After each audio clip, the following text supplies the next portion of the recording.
We talked a little bit. Score. Yeah, we talked a little bit about the score last time. That in theory, somebody could come up with a perfect score game as a speed run. However, that's probably the least possible interesting category for a game anybody could come up with.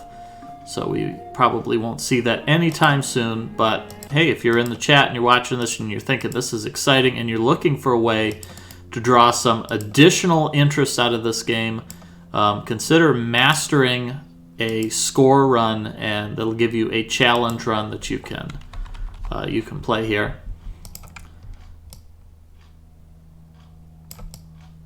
And normally, so we're picking up this leg of the race mid-chapter. We were halfway through Chapter 3 because Chapter 3 is so long. It's got way more dungeons than any of the other chapters. And in fact, I think basically all of the dungeons that are, the typical zoomed in, walking around looking for secrets sort of dungeons are actually going to be in Chapter 3 of the 2 chapters we're doing in this goal. And starting mid-chapter could have influenced things. There could have been a heart container that one person found that another person didn't, or something. But I don't think there were any available for our players to find. Yeah, there is a heart container in this chapter, but we haven't gotten far enough to see it yet. So we will probably see that pretty shortly here. We've got Draconic Dawn up. It has a save file that says Cryo. Oh, it's Cyro. That's why I keep making this mistake. I keep reading this as Cryohydra. Cyrohydra. All right, that's why I'm being thrown off here. I said it wrong like 20 times on commentary before Roar had to correct me. I apparently also did it after saying that, and then asked them the origin of the name, and it was they typoed it wrong when they were very young, and that's their name now. I can sympathize really strongly with that. Years ago, I bought a PlayStation 3, and I thought, man, I'm going to be a good older brother, and I'm going to let my little brother play the PlayStation 3 before I do, because that's how generous I am. So he booted up the PlayStation 3, and it's like, oh, enter a name. So he puts in a name, and that is my PlayStation 3 handle for the rest of eternity.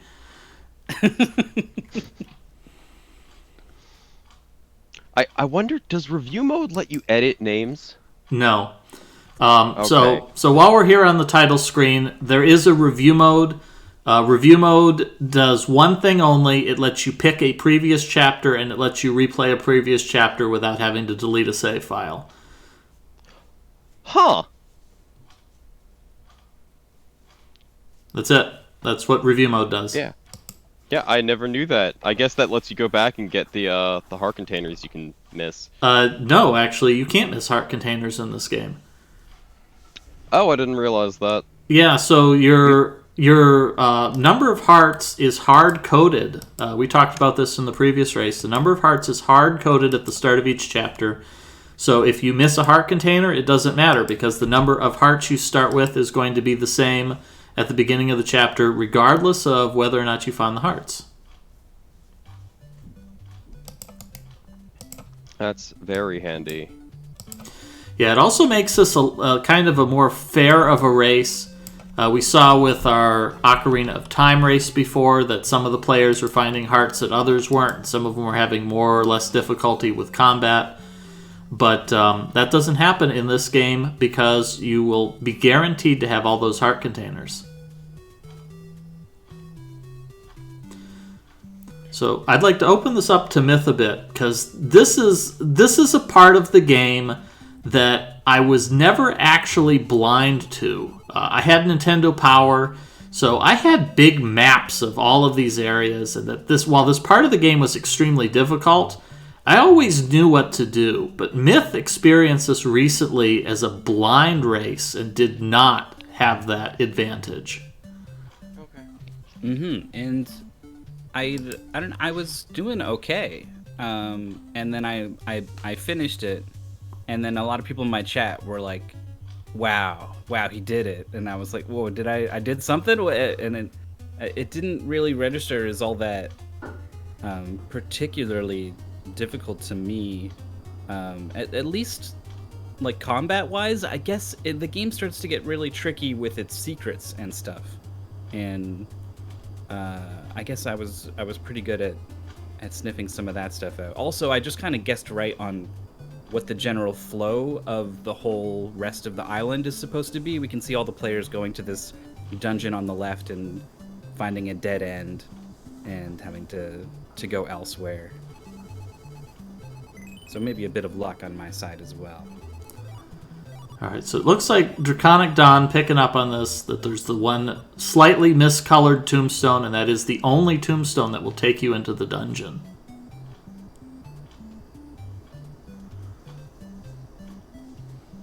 It is unfortunately not the only tombstone that takes you out of the dungeon. That is true. This is, I think, the meanest dungeon in the entire game in terms of what it does to you. Yes. Yes, I would agree. It's a long dungeon. There's several hidden passages that will throw you off and will waste your time and increase the odds of getting a game over. The boss is not trivial. The boss is rather tricky. And there's just so many opportunities to die and then have to redo things. So it looks like Draconic Dawn is the only one here who has found the entrance to the dungeon. We see here, Penspawn having some difficulty. They found another dungeon, but there's nothing that can be done here. Although this is generous enough that it's literally one room, that you can't waste a lot of time mastering part of this dungeon. And you know, when it's impossible to clear, which is something we saw. We saw a blind race of Startropics 2 in the, I think it was in Heavy Troopa tournament, perhaps. And Maurice was up against another player, and notably, the beginning of Startropics 2 is a bit cruel because it's possible to enter the first dungeon without collecting a weapon. And so we saw Maurice enter a dungeon with no weapon whatsoever, found it to be unusually difficult, and then realized, oh no, you got to talk to a bunch of NPCs. And then went on another visit and discovered that there was a secret code that he needed that also you had to pick up as an optional pickup. Whereas this game is generous enough to just say, no, the dead end's in the first room, go back. It is not generous enough to not throw invisible enemies at you, but it looked like Draconic Dawn had kind of figured out what was going on in that room. Took 2 hits, ran into the corner, and then just started rapidly attacking in various directions, hoping to sort of catch whatever assailants might be coming his way. And he's also found the mummies that take 8 hits to be killed, but they're so slow you can actually rack up all 8 hits just by standing still and attacking with a steady rhythm. Yeah, but if those mummies stack on top of each other, that gets a little dicey. Yeah, it's... You'll hit one and stun one, and the other will keep moving, and they start to advance on you. And it's difficult to get those enemies separated once you get them together.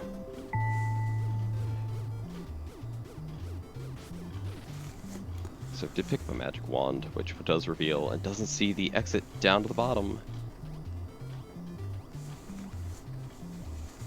Is gonna find out what the deal is with this magic rod and the enemies that were hitting him.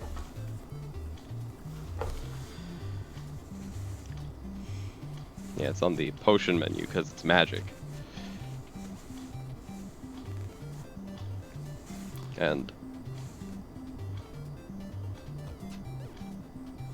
Did take a hit from the mummy. Yeah, this is another area we talked about in the previous race. We saw those obnoxious sort of skull ostriches. This is another enemy that if you're brave, you just face them down and you just attack. That you can defeat them in a single volley, and just makes us not as bad as it seems. Looks like we've got 3 players have made it into the dungeon.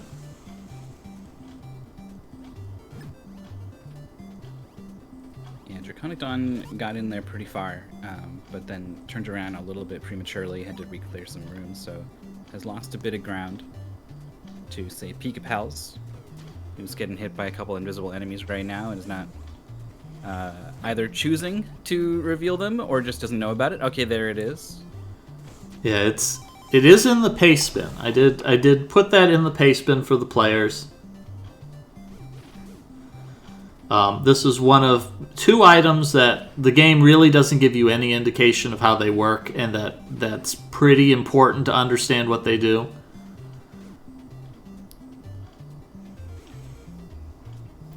Alright, looks like Muir is our 4th player to find the entrance to the Ghost Village. So this is pretty much gonna be the bulk of today's race, I really imagine, is gonna be this one dungeon, because this dungeon is pretty difficult, especially compared to the rest of the chapter. The rest of the chapter is kind of short and trivial by comparison. And then chapter 4 is not really all that big an increase in difficulty either. It's really just one big maze. Yeah, so chapter 4 will be an interesting change of pace and maybe a nice cool down for these players once they have gotten that far. But we'll have plenty to say about it. Chapter 4, despite being short, is probably the most interesting part of the entire game for an unrelated reason that we'll talk about once we get that far into the race. Hidden switch discovered by Draconic Dawn, and just kind of innately understands, hey, there's probably ghosts in this room, and retreats to safety and starts trying to fight them, but realizes, I got a couple uses of this rod. Let me go ahead and fire this out. Yeah, that one ghost lets you know there's ghosts in the room. Although there's a few places here where even if you don't see any ghosts, it's still useful to use your rod. That'll reveal some useful items for later. Like, for example, here we found a hidden room. Draconic Dawn is going to get a couple of hearts. And that's going to give them a nice little boost.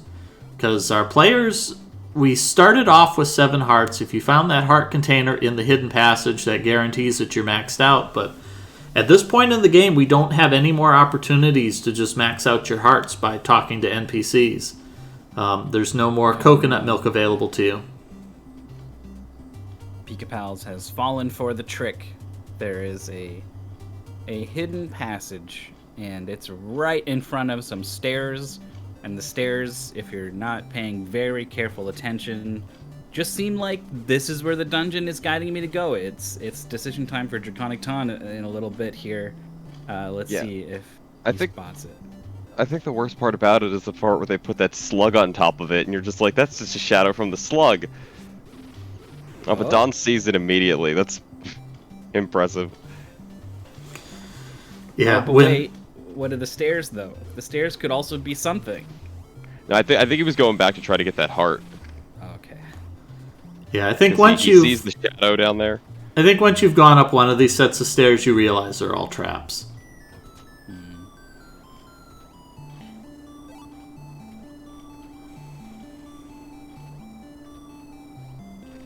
I think what Dawn will learn is that those doors there's one-way versions of them as well.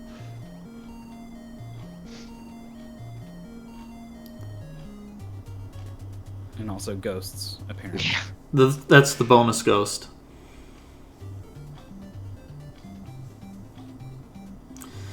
Yeah, so this dungeon, the first half of this dungeon is a bit of a maze. There's like 4 of these staircases that are false, that if you go up any of them, they'll take you out one of the graves in the graveyard, and they'll force you to restart the dungeon. Mercifully, that's only at the beginning of the dungeon. I think once you get about a third of the way through the dungeon, then they stop throwing those false staircases at you. There's still traps, but the traps don't take you out of the dungeon completely, which is pretty extreme, really, because that's just, that's basically the equivalent of a game over, because you have to start all over. Yeah, but your lives don't reset, so that's even worse. If you had more health, you would get to keep that extra health. If you had less health, you would be stuck with that less health. So, yeah, it's definitely not a good situation to be. Draconic Dawn, I think, is the furthest along now. has found a room with some mummies that appears to be a dead end. I honestly don't remember if it is or not.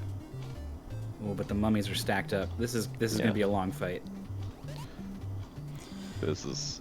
because they do so much damage, it's so stressful, and he's got this skull that's kind of being annoying. Nice.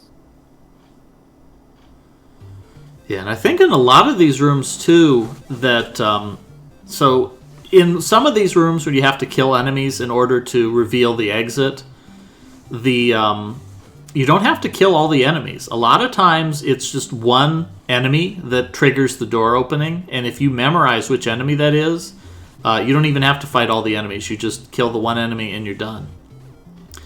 So in this room Draconic Dawn is in, there's this lamp. That's why you're here, but if you use a Rod of Sight, it will reveal some ghosts, and there is a hidden room with a potion there. So that's another place where at this point in the game, you're not getting those free full health refills anymore. However, there are items that you can pick up in the dungeons, but now you've got to figure out where in the dungeon is this hidden item. And that's the only way you're going to be able to keep your health up. I used that Rod of Sight right after picking it up. I remember going through this part so much, I just had the entire layout memorized, so I stopped using the lantern, just because I kept dying. Well, and it also helps... Ooh, we're getting cornered by mummies, and that's going to be a death. It also helps because that lantern requires you to fight your way through a mummy room. If you don't need to get the lantern, then it's one less room for you to have to fight through. Yeah, and very conveniently, those rising and lowering platforms give a big audio cue that lets you know what you gotta do and when you gotta do it. At some point, both Pika-Pals and Je me pense bon and Muware all found a 7th heart container, so that's a little bit of an advantage they have over Draconic Dawn right now. Yeah, Dawn ran past the staircase they were down. Yeah, I mean, it's not even a hidden heart container. The staircase is clearly visible while you're taking the passage. So that might be a little bit of a handicap that might be a little bit of a handicap for Dawn. We'll see if that makes a big difference. That extra heart container is very helpful for something later in this chapter. Well, they'll have a chance to pick it up on their way out. So I think that the That's odds true. I think that the odds that they complete the chapter without it is incredibly low. But we'll see. Also, another fun fact is this lantern that they find, the lamp that Dawn is picking up. This is the only lamp in the entire game. This item never shows up again. If I remember right, it's not the only instance of rooms going dark, though. We saw that earlier, and I think we will see that again. Yeah, we will see other rooms going dark. Oh, just a little bit too late on the jump. Dawn ends up in the drink, loses a life, has one more to go, but there's a fair bit of dungeon left still. Yeah. I think we're going to see all our players game over on this more than once. This really is a challenging dungeon.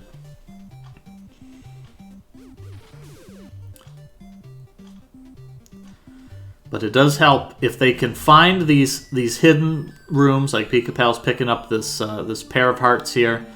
If any of them find the potion room, that'll be another big help. Potion, that restores 5 of your hearts, which is still that's most of your life meter here.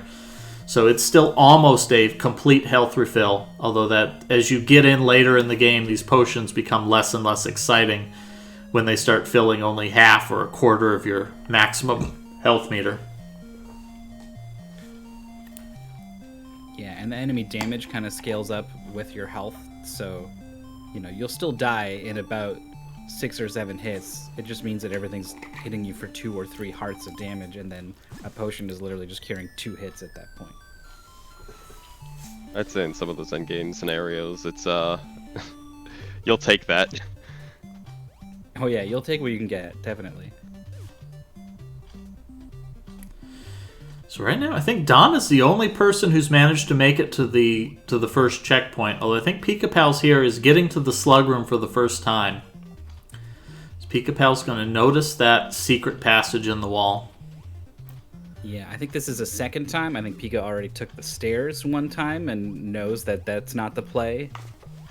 Well, that's good. So there's a good chance he realizes this has to be the way to go because otherwise it meant that the fork had to have been way back. No, right up the stairs. Don fighting some of these arm enemies. They are described in the instruction manual as Armstrong. That is the official name of this enemy. I was watching. Oh no! What's the Doctor Bug? Dr. Bug. Yep, Bug Doctor.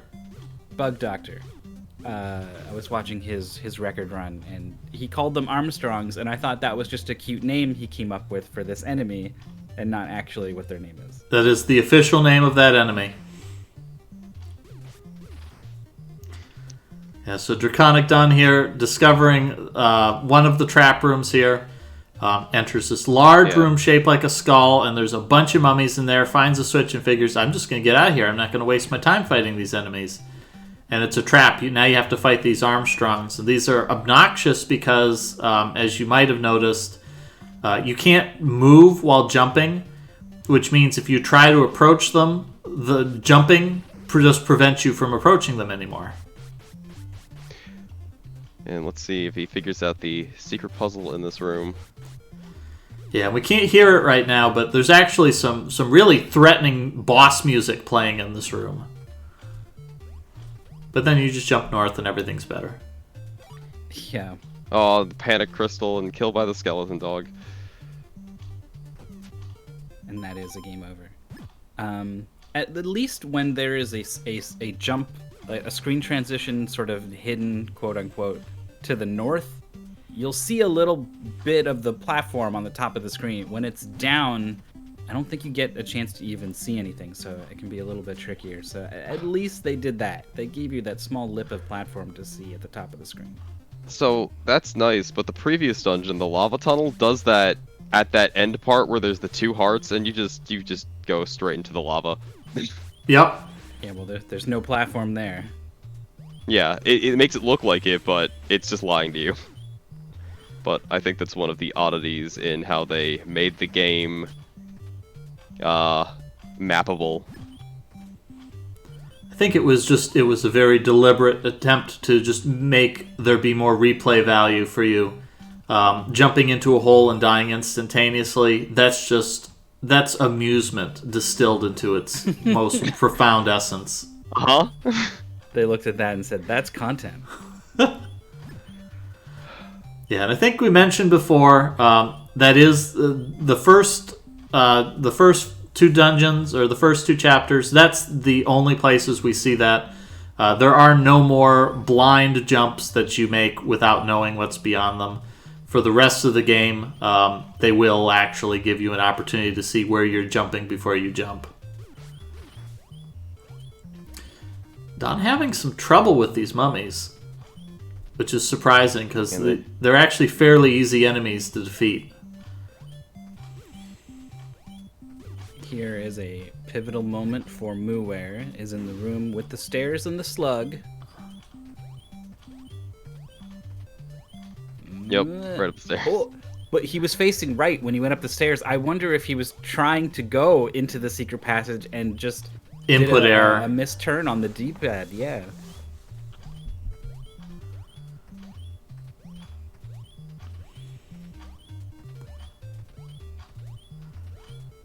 Don's so fed up with these ghosts that runs halfway across the room without even hitting them. Wants to demonstrate his mastery over these monsters. Yeah, but then murder them on the way back.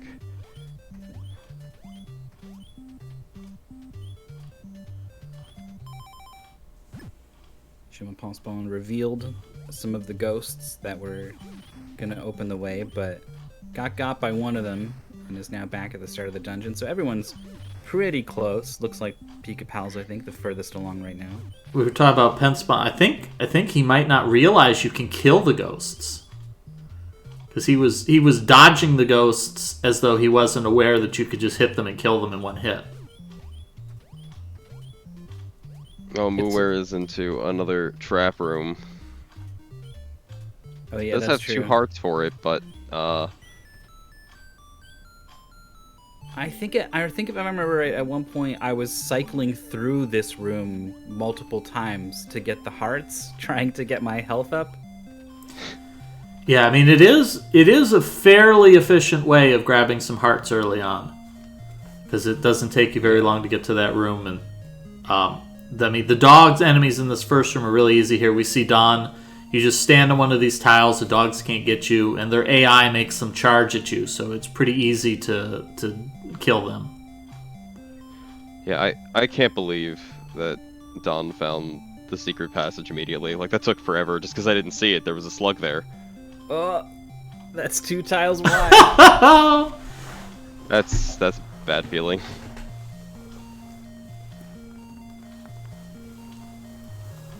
Yeah, I'm just gonna go ahead and tap out on this one. Get all those lives back. Yeah, because there's a lot of dungeon. Draconic Dawn only made it to the halfway point.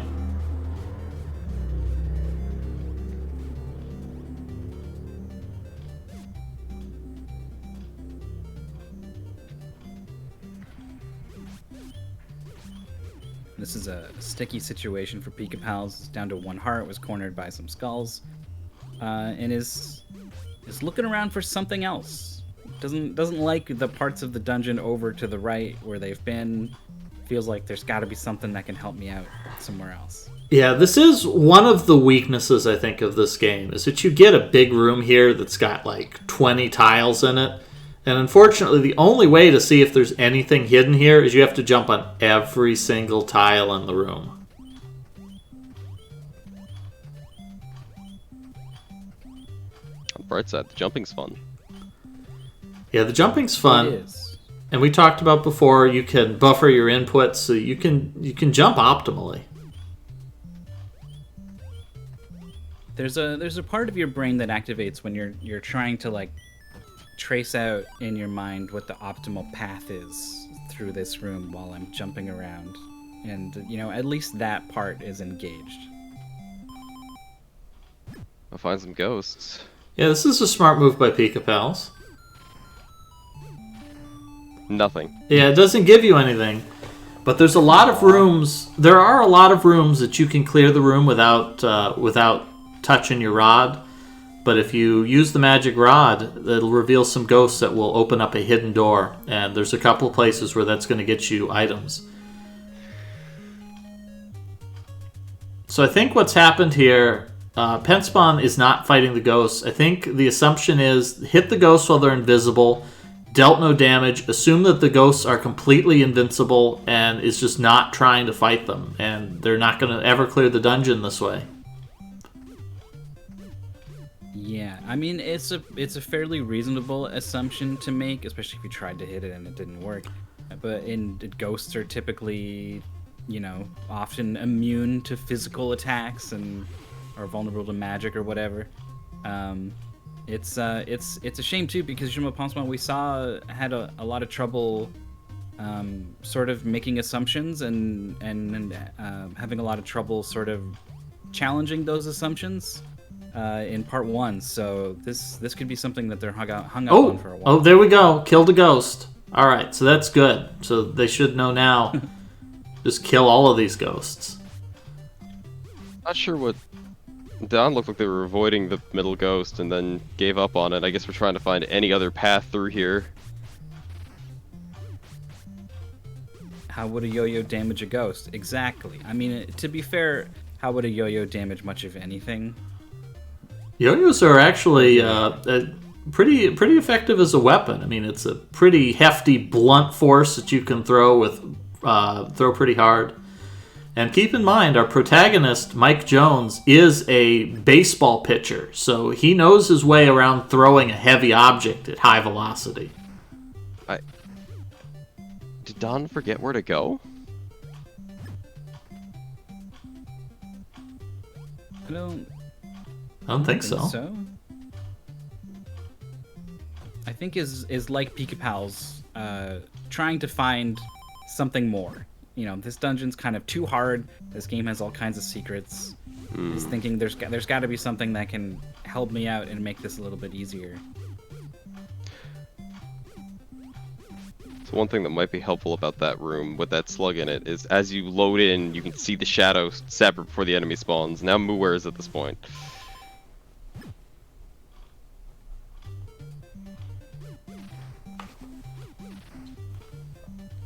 Don's only missing half a heart, so it's not gonna do another loop just to pick up 2 hearts to refill it. Also, I guess if things go really bad, you could backtrack for those 2 hearts.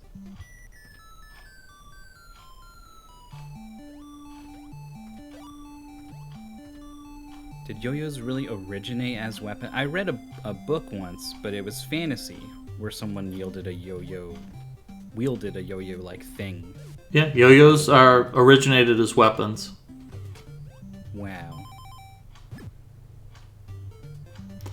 And I do want to issue a minor correction here for everybody who keeps calling Mike's weapon a yo-yo. Because the term yo-yo is trademarked in the country of Canada, Nintendo was not able to continue to use the term yo-yo. So if you play the version of this game on the Nintendo Switch, you will notice that you are not given a yo-yo by the Elder at the beginning of the game. You are given an island star at the beginning of the game.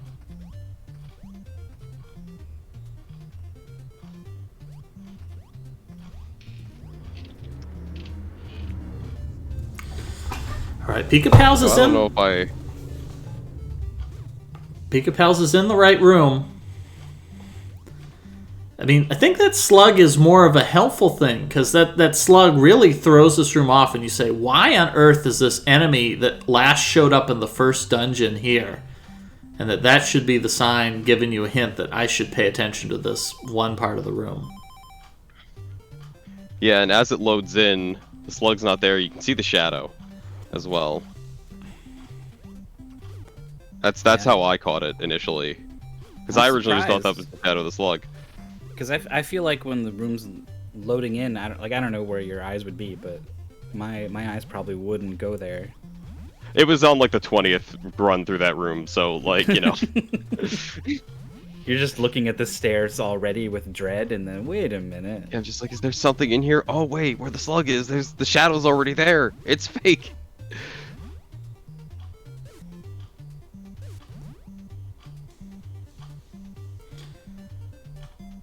Alright, the time stopper has completely stopped the mummies. These are probably one of the less threatening enemies to get the time stopper.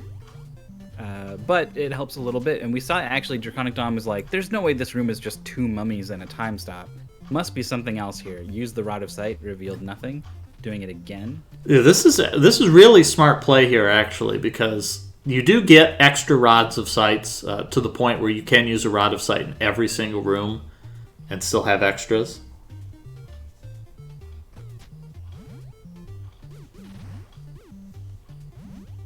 Yeah, I was a little bit stingy with mine, and it cost me. There's a part of this dungeon that kind of loops around, and I definitely did a full loop before I thought to use some of the items in my inventory.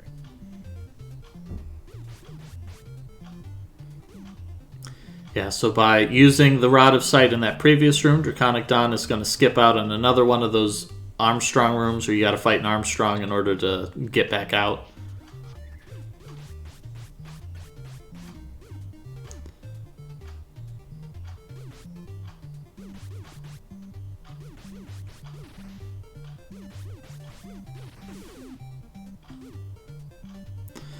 And these dogs are well trained. They don't walk on tiles, so you can just hop on a tile and you don't have to worry about any dogs bothering you. Where it picks up the reflector. I think you're looking at Dawn. Oh, wait, what? Why does that say? Okay, for some reason on my screen, it has the cow above Dawn's thing and then Draconic Dawn over Muware. So, that's weird. Alright, we're playing Zelda 2 now. We've got our whiz robes that you have to reflect their magic.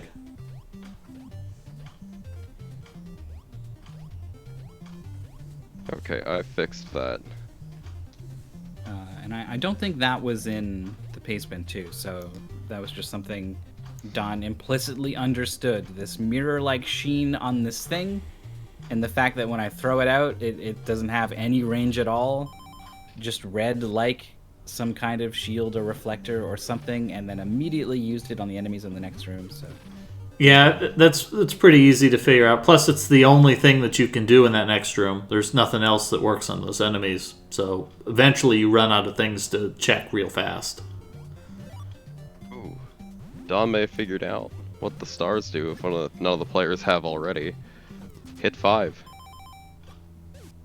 yeah, I think some of the players, after they finish, they join chat, and then we're doing commentary and stuff like, mechanics that might pertain to the whole game, might be revealed a little bit. So we definitely talked about how the stars refill life once you get 5 of them.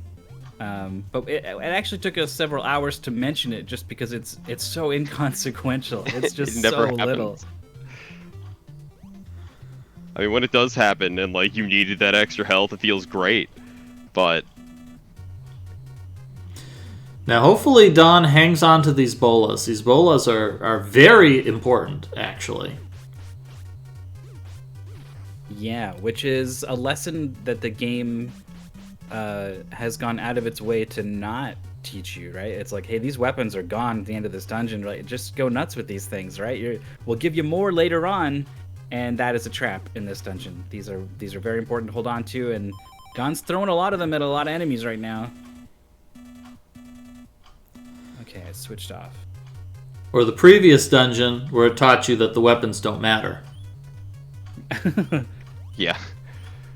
I just remember what the boss of this dungeon is, and yeah. Don's real close here. I think he's one room away from the boss. Yeah, that seems right to me. Oh, surprise, there was one more.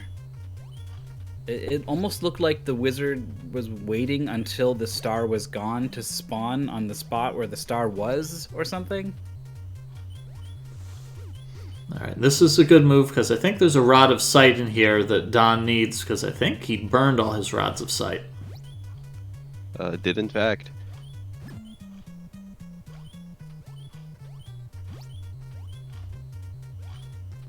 Tried one in that room, and looks like is going to go ahead and try one in this room, and is going to actually reveal the whole boss of the dungeon. There he is. Yep. So according to the instruction manual, the small ghosts are called minis, and the boss is called Maxi. Well, that's cute. It's a little hard to view when it's at 30 FPS. It is difficult to get a beat on, though, when you're actually playing. Just kind of move back and forth quite a bit. Your shots have a lot of travel time on them, so you kind of got to be throwing out shots and hope that the boss does not move out of the way. Oh, this is looking pretty good. What gets him? All right. That is not a trivial boss. If you run out of bolas, you can technically beat it. Well, I think if you get him to the second phase where he moves fast, you can stand on one side and you can hit him. Oh, Don finds the final ghost, who does nothing. And that's a very fast clear on that. Yeah, extremely well done there. Now, let's just make sure that Draconic Don doesn't jump in the pit. Is that a thing? You can concerning. do that? You can jump into the pit, die, and have to do the boss again.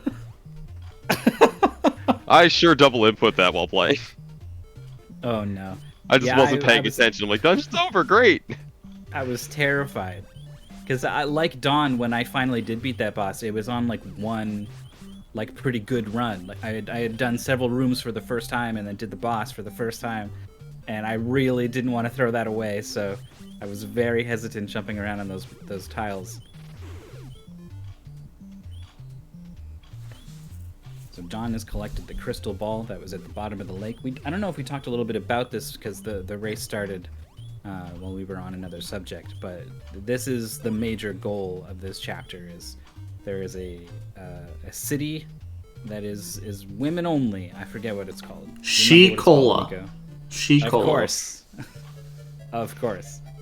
And no men allowed, so poor Mike can't get in. But there is a fortune teller who believes that they can help us, but needs their crystal ball in order to do it. That seems like that's a recurring issue for fortune tellers in video games, that they are always losing their crystal balls. All the time.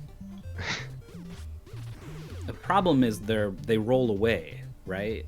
They need like a crystal cube, and then I think they'll be fine. Maybe you can't see the future as good in a cube. All those tessellations. I seem to recall something reading one time that there was a house that burned down because they had a crystal ball on a table that they thought it looked nice, and the light just reflected through it and just burned. So I like how the whole time it's inferred oh, she's gonna use her crystal ball and then magic you into a girl, and she just gives you girl's clothes at the end of it. It's just dress up like a girl, we'll be fine. I mean, she does your hair too. Oh yeah, that's also true. She does your hair and dresses you up. I guess Mike has pretty long hair. Yeah, we don't get to extensions on hand. I don't know. We don't get to see it in this goal, but we will get to see later on some images from through the game with some pretty nice pixel art, and they do have a pixel art representation of this whole thing. I was kind of surprised how much amazing art that they just put into a slideshow so late into the game. So here we have Draconic Dawn meeting with the Queen of She-Cola, a peerless beauty, as we were told. And so she is going to praise us for our strength, question our motives, and then give us a morning star, all in the same conversation. Yeah. Just coughing is enough to convince her that your voice is not deep, you're just sick. And the shooting star is a very interesting weapon. It's more powerful, it has a ranged attack. But it's only active when you have 6 or more hearts, so the extra heart containers you can find in these chapters, very useful for this part, because it gives you, that extra buffer to take damage and still maintain your shooting star, which is just incredibly powerful and useful. Yeah, it's a totally different game when you've got the base yo-yo and when you've got the shooting star. The power and range makes such a huge difference. So, we might see players take damage and lose the power-up and not even want to keep going, right? They might just take a few deaths, get back to the start of the dungeon, assuming they have a way to refill their hearts, because it's going to start you with 3 and you're not going to have it when you game over or die. Yeah. But we might see players value it so much that they will go way out of their way to get it again before progressing. All right, so we are on an important part here. Draconic Dawn needs to jump on the button 10 times and shout abracadabra. 1, 2, 3, 4, 5, 6, 7, 8, 9. Abracadabra. Come on, Myth and Alpha. Come on. Well, Draconic Dawn has to yell it, not us. Discord delay would have messed that up. Oh yeah. Also, when you said 5, that was 10 for me. So That's why I counted to help you guys out. You're right. Mythical Nine's entire chat is just upset right now because they were all upset when he did this part and he did not say abracadabra. Oh, wait, I think I said, it's fine, I'll say it during the race. I think I might have said that and then didn't. Oh, no. I'm telling you, there's at least a half-second delay on Discord. I know from experience trying to sing along to music while Jorf is playing a video game that when I go back and watch it, I'm like, oh, that's bad. Oh, I'm not there with the music at all. It's insufferable. So I've trained myself not to sort of be synchronized with another person on Discord, and that instinct fought against me here, and I apologize. Yeah, I think it depends on where the servers for where your voice chatting is. So while like my delay to Nico, because we're both US East, on this server might be lower, you might have like a second or two because you're on the other side of the country. I just want to check with the chat. Is anybody in the chat right now buying all of this bullshit right now that Alpha and Mythico are giving me for why they can't say abracadabra? I'm not a magician. It would have came out like you would have been. It would have been like abracadabra.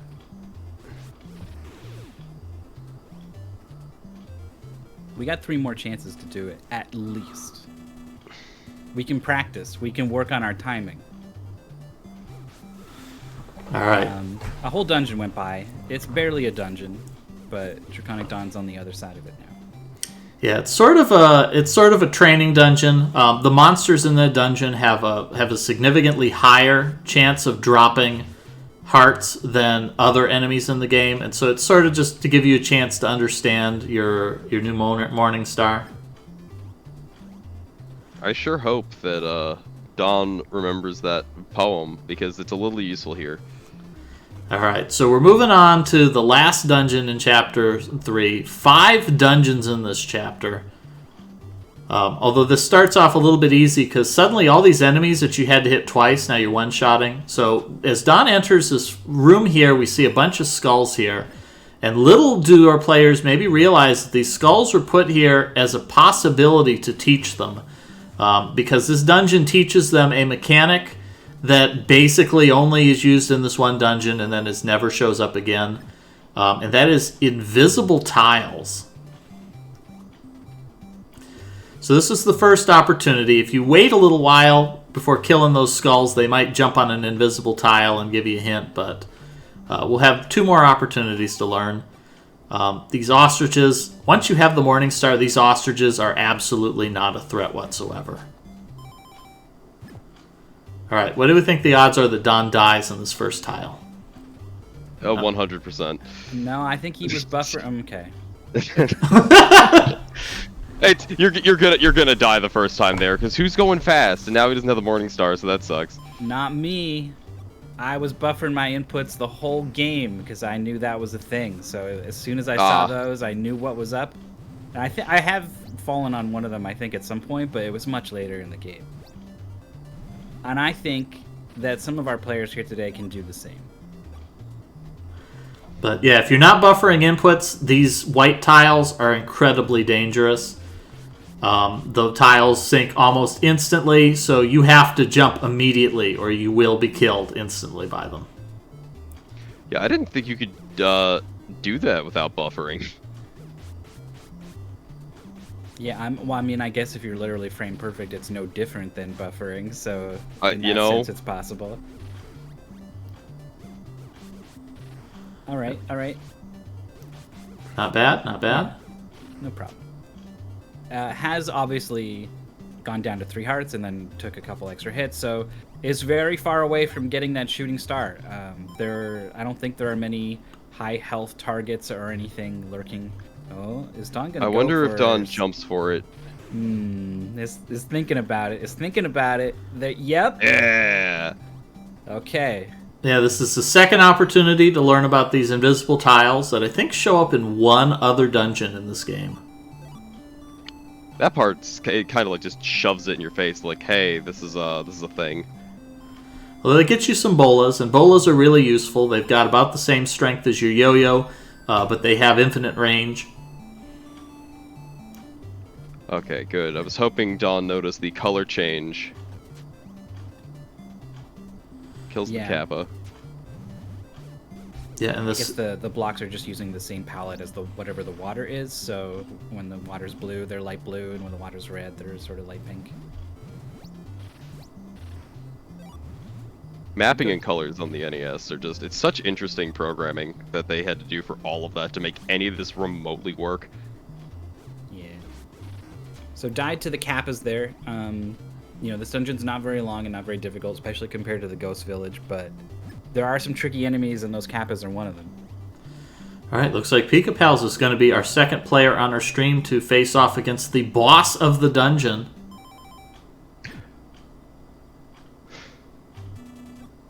Okay, goes for the bolas first. I will admit, I did try thinking that, oh, hey, there's these things shooting at me in the background. I'll just use the mirror and shoot back at the ghost. I wonder if anybody's gonna do that. I don't remember if it worked. I don't think it did. That's a really good thought now that you say it. It's just that, like, the first thought I had was like, well, I've got this ranged weapon, so I'm gonna chuck it at him. And then when that worked, I was like, okay, I'll do this then. And I never tried that. I'm pretty sure I tried it and then like just died instantly because I had like half a heart when I entered here. Okay, boss at low health. Some really fantastic dodging. Still has plenty of health. Yeah. That's an easy kill for Pika Pals. Nicely done. He got hit like once the entire fight. That's really hard.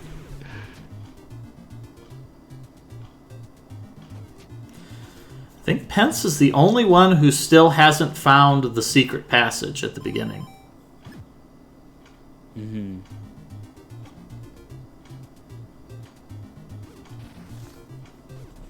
He's clearly at least a little bit frustrated with it.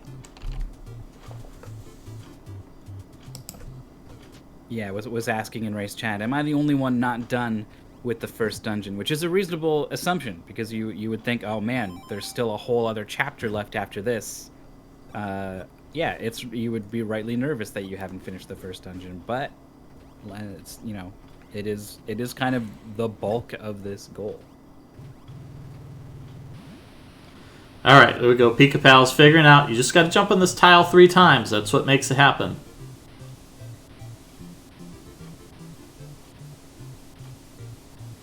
So we've seen Muddy here before for Draconic Dawn, and it was an enemy to be ignored, basically, and such is not the case this time. It needs to be defeated to open the way.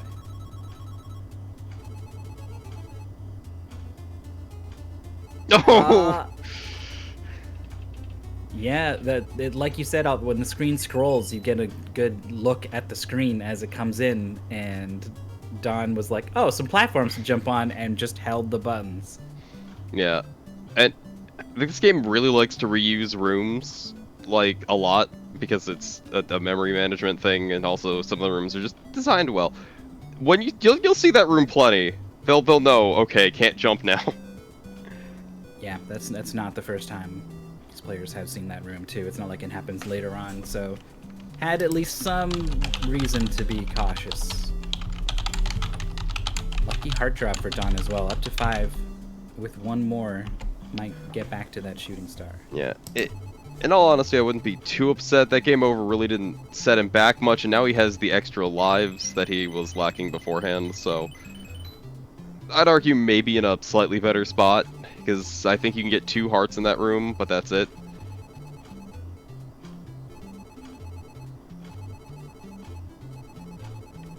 We're at 6 hearts into the sort of secret area, which in my mind it marks kind of like the halfway point in this dungeon. Yeah, I'd say that's about right. It's not the hardest part of the goal. Not the hardest part of the dungeon, but it does take a lot of time to get that far. So if I remember correctly, if you kill all the ghosts in that room that Muware is in, you actually do get something. I was wondering about that after they were... I don't think that's true. I don't think you get anything for that one. No, We get this great soundtrack here for when you're meeting the Queen. I like this music. It's the only place in the game you hear it.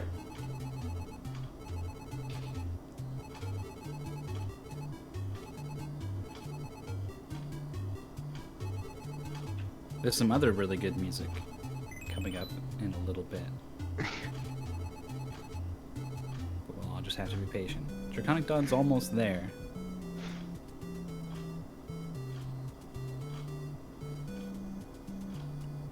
Trying to use the bolas to get a bead on Muddy, but you kind of just want to be looking at a spot, ready to look at maybe 1 or 2 other spots, and then just wait for him to be in that spot. If you jump on the tiles for Muddy, he pops up pretty easily. Uh-oh. He wants to go to the other one. Yeah, just if you wait patiently, it will wear silly. off. Yeah, it's just this feels bad. I did this too, and I was like, what was I expecting was gonna happen? Those hearts are gettable without the stopwatch with some good timing, but. So this is the third room here. We see Draconic Dawn. If you watch this skull, he's making it very plain that there's a hidden tile here. Mm-hmm. Yeah, because there's no hidden tile elsewhere. It has entered this room. This is the right way. Pretty sure this is the right way. Maybe it's not. Maybe it was right. 3, 4, 5, 6, 7, 8, 9. Abracadabra! Abracadabra. There we go. It was much better. Don not even gonna go check where that guy was. I went on 9.5. Did it work? It worked. It was close. All right. Oh, it's That- extra lives. Very nice thing. You can get anywhere between 0, 1, and 2. You get negative numbers. You can get -1. It's like I've remembered -1, and it's just mean. Oh, I remember this room now. You need to go left, do a thing, and then come back to the right. Because I remember coming in back to the right and forgetting that the platform drops out underneath you and jumping on it and dying. So.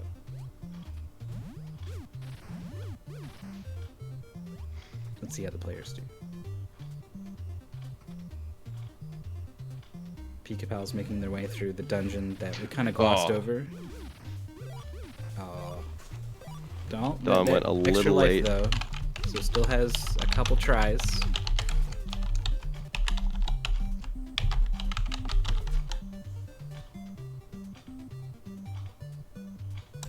And I'm still trying to keep an eye on Je ne pense pas.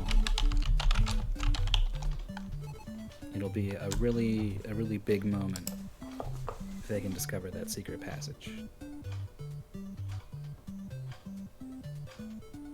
Oh, was there a secret staircase here that Pika... No, Pika Pals hasn't gone into the next dungeon yet. I'm a little thrown off here. Pika Pal's looking for the secret passage.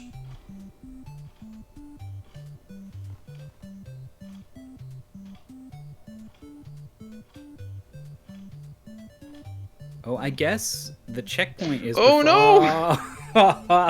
I was gonna say the checkpoint's before the extra lives and they respawn, so you could kind of do the infinite here, just always getting more. But unfortunately, Bad one.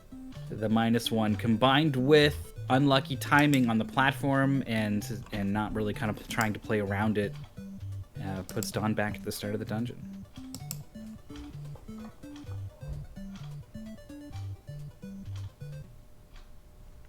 It really is tricky though. Your jumps on the platforms are on sort of they take a different amount of time per jump than the platforms take to go down and come back up on their cycle. So they don't sync up nicely, which is a good thing honestly, because if they were permanently desynced and you had nothing in your power to fix it, then you would never be able to make the jump. But it does mean it's kind of tricky to time it out. You're jumping around on these platforms and it's going to take me this long to jump here, jump back, jump again. And in that time, where's the platform going to be? Kind of difficult to tell.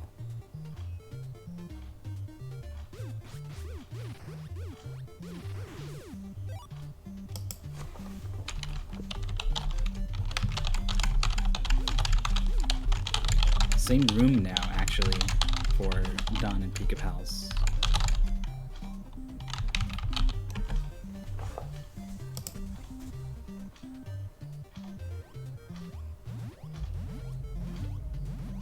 With 1 life left. It takes 2 hits from the turret in this room due to the getting stuck walking in place. So that feels bad. Yeah, you have that 7 frames that you have to hold a direction before it kicks in. Is Pika Pal's going to sniff out the invisible platform in this room? You know, I think this is one I eventually found. Because you can just kind of visualize, hey, if there was a platform in the middle, I could jump to that and then across. It perfectly would form a bridge there, and there doesn't seem to be any other way because once I go down these stairs, I'm not coming back. So, but Yeah. Doesn't want to throw it away. You know, potentially throw away a good attempt. This game has given them several situations where they have walked into a room and died instantaneously. Pika Pals is not is not at any point going to be that trusting. And it's especially true when you've got a Morning Star active, or your Shooting Star active, because you really want this extra range and damage. It makes it so much easier.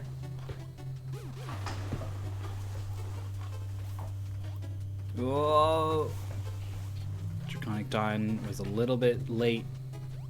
All right, here's Pika Pal's. Here's Pika Pal's attempt. Does Pika Pal's jump into the hole immediately? No, he takes a moment. That's a bit late, though. Okay, is going to make it, but of course is attracted to the power-up in the room, and it's not a good idea to grab. Not right now, anyway. Once you reveal those hearts, it can make it easier to grab them. Although, not like Pika Pals needs those hearts right now. Yeah. Dawn would certainly like them. Oh, no! Ooh!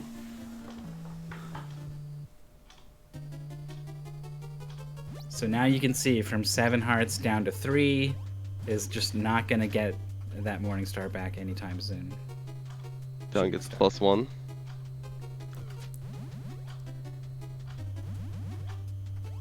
That time does not get wrecked. Left side has potion and hearts. So a good place to be. I'd say going left to right makes it a little easier on the timing of these platforms, maybe. By the way, we've got one player has finished. Someone 325 finished in first place with an SRL time of 56 minutes and 6 seconds. I believe they said that they are not blind to the game. They played it years ago, and then they've forgotten everything except for the basic layout of the story. But even remembering some minor things here, like the secret passages in the Ghost Village and that's a pretty big deal. So that does help you move pretty quickly through this. Looks like Pika Pal's also finding the sign. Oh, Dawn jumped in place. That's a thing that happens sometimes. Actually, kind of an interesting decision by Pika Pals. Didn't pick up the sign. I don't know what happens if you have 1 life and you pick it up and it takes over to -1. Like, what? Can it? I don't think that's a thing that can happen. Okay. Then there's no reason not to pick it up. And it looks She like doesn't even maybe- know what it does. Okay. There was one earlier on, and I'm pretty sure everyone saw it there and at least tried it out. Yeah, the first one just is laying out in the middle of the open. Oh. Something else you can do here. Pika Pal's taking some deaths timing these jumps. You can just jump up and down on one of the white tiles, and the cycle is such that you can just keep jumping that way indefinitely. So if you get to the end there, you can always just keep jumping vertically on the one tile until the cycle lines up the way you want it to. I was wondering about that just now. I didn't think to try it when I was actually playing, and I wouldn't have been brave enough to try it in most situations.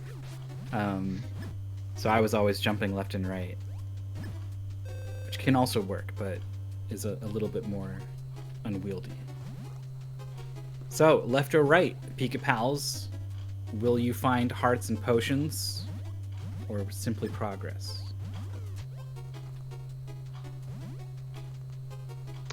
Pretty sure the rule is always left, so That's what I heard. yeah. Pika Pals, here's the same. Oh, these platforms giving some of our players some grief here. Draconic Dawn once again falls, and that is a game over. Yeah, if you just go straight across... Oh, He did balls. the thing! That's the thing I did! You just blank it out, and you're like, alright, let's go, jump, and then whoops.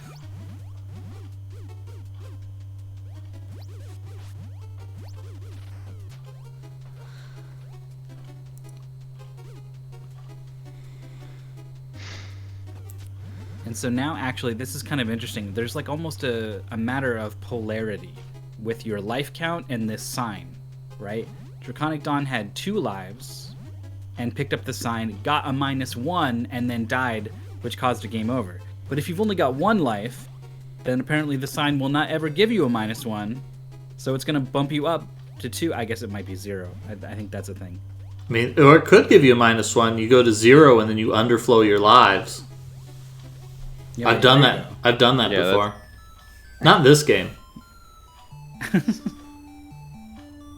It's the only time I almost beat Hunt for the Red October on the NES that I accidentally activated a life underflow glitch. I got 255 submarines, and I said, well, here we go. We're making our way to the United States. And then I got to the final chapter, and for some reason, the final chapter of Hunt for the Red October on the NES is a completely different game where it turns into a platformer. Pals is so scared of this room. They should be. They cut it really close jumping across those platforms. And these Kappas do a lot of damage, and they move quickly, and they take these sort of erratic movement patterns. They can kind of move around your yo-yo a little bit with some of their movements. He does have a potion, but I think is waiting to save that if they get hit again. All right, these things are actually kind of scary. Oh man, Pika Pals with the rapid button mashing there. Oh, and I think I missed it, but I'm pretty sure Je me pense bon's past that secret passage now, right? Yes, they finally figured out what they're supposed to do. Beautiful.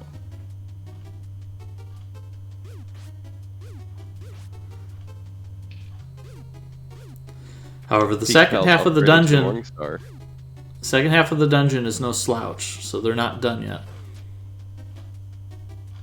Yeah, these green eyeball enemies, they're the same AI as a lot of other enemies you've seen before. They just kind of move around, and then when they see you, they charge at you. But they are so fast. They are so fast that their movement looks glitchy because they just move so many pixels per frame that they appear to kind of jump around. And you know, with the Morningstar, it's really not too bad. You can start attacking from further away with the range, and you need less attacks because you're doing more damage. But they're still a little bit scary.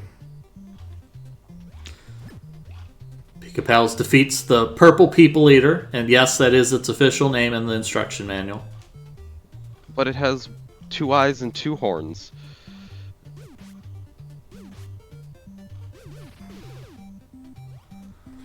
This was the part that I was thinking about earlier. You can see the previous room had kind of this spike wall pattern in the corner, and this one has it on the left wall, and then there's this center area, which has got this music playing that is, it's difficult to know what it means. Sometimes it's indicating like this plays in a secret room. Sometimes it plays in a dead end that is effectively a trap. I guess it just means there's no enemies in this room. Well, like, this is the magical progress room. Yeah, well, having the shooting star in this room makes this so much easier. This top room here that Pika Pals is in, the bottom left corner, for some inexplicable reason, is actually an invisible tile. That if you walk into the bottom left corner and jump on it, there's a tile, and if you jump on it, it's a switch that reveals some hearts. Only place in the game where there's that invisible tile. Neat.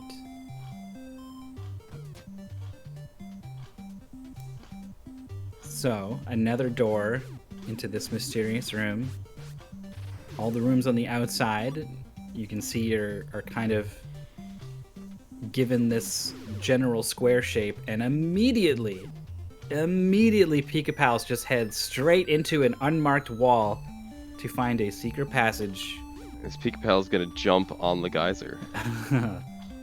It's a little bit scary. 50-50, goes for it. There we go. That was what he had to do.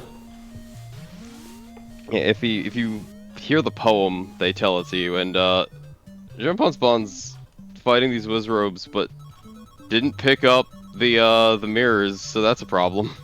You mean Muware. Oh, wait, what? Oh, yeah, that is Muware. Why do I have everybody backwards? I'm very confused. I click on the multi-stream link on the Muware like SRL thing, and it's just screwed up everything. I've got 4 popped out windows, all arranged, matching where they are on stream, in case I want to say the player's on the top of the screen or something, just in case. But Yeah, multi-twitch. Alright, we Being got- messed up by the purple screen of death is a thing these days. Yeah, multi-stream doesn't seem to be having that, which is why I switched to it. Yeah, so Muware is completely out of luck. These doors are not open. I don't think there's anything to be done here except die. Did Moore have mirrors? I don't think so. I think they missed them. Yeah, you had to pick them up in the previous room. This is another sort of a cruel trap that there's nothing that can be done here if you don't have these mirrors.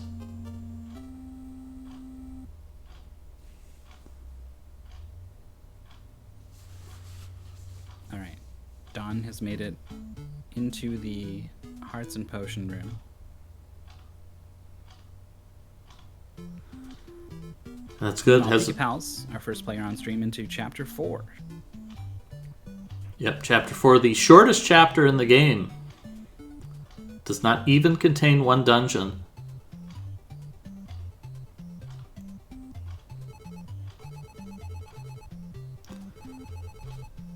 Talks to Bait the Fisherman. That is actually the only NPC that you need to talk to in this chapter. He triggers the appearance of the next segment.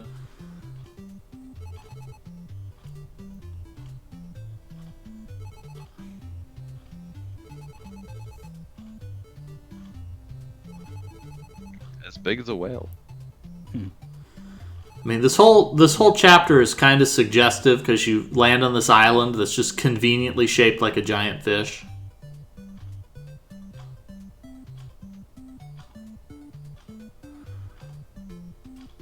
No, now you gotta go find the bigger fish.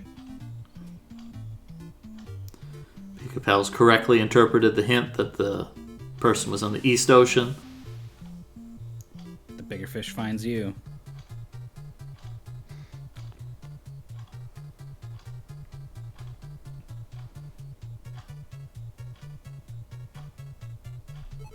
Remember Babu from last week? The guy. Dr. J's assistant. Got swallowed up by the whale. Says, I lost my lighter, but if you grab it, we can start a fire by burning up this raft I was sailing on. And that's it. This is the entire chapter, is navigating this whale maze to find this lighter.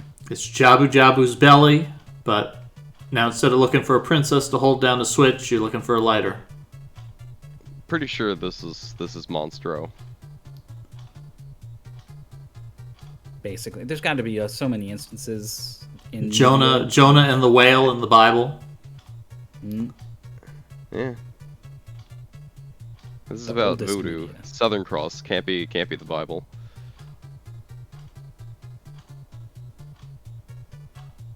So Draconic Dawn slipped once on these tricky platforms. Has a couple more tries, and of course can always get more if the sign deems him worthy. Yeah. Don has had some problems getting across this room after going.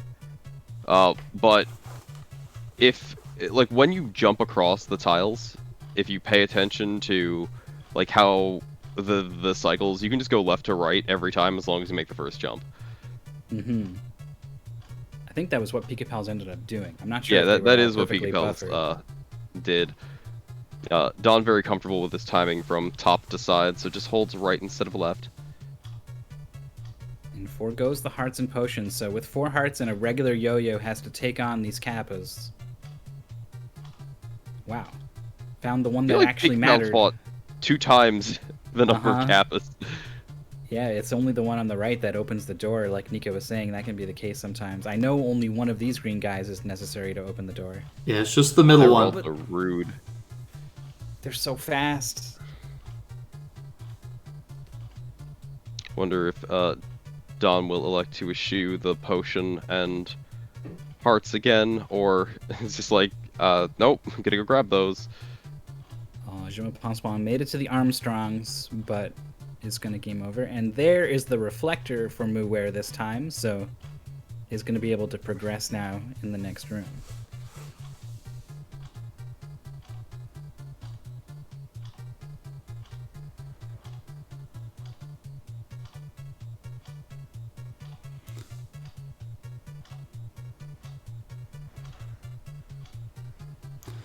Yeah, it's really cruel that they just didn't put the mirror in the room with the enemies. Or like left the door open so you could leave and then come back with it. Something. Accidentally took a step. Muir wanted to, back up a square and then turn around and attack from that square, but accidentally ended up walking back down a square towards the enemy and didn't have the incredible mashing skill required to actually kill a mummy from that really close distance. I guess mashing is not even the right word for it. It really is more of a rhythm-based thing than any kind of mash. So, you were just talking about mashing, and I was watching Muware's stream, and I just realized that cat he has in the bottom right-hand corner of his stream is actually pushing the buttons as he's pushing the buttons. It's an input really display. Cute. It's adorable. I don't think we have that captured.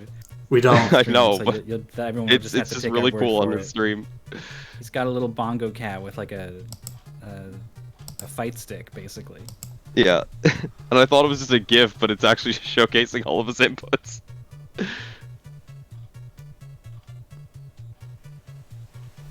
And I think Pika Pals has sort of done all of the hard stuff in the whale, is most of the way there now. Yeah, there's only one place that you can dock your sub to advance, and he found the correct one. It just has to go back.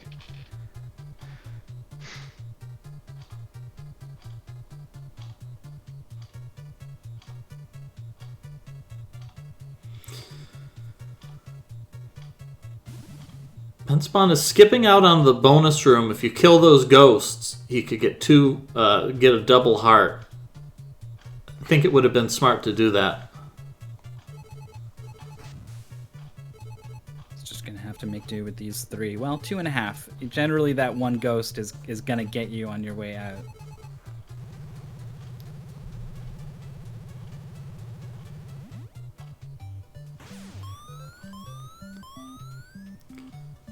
Here we go. Smoke from the raft launches Pika Pals out of the whale. Babu safe too.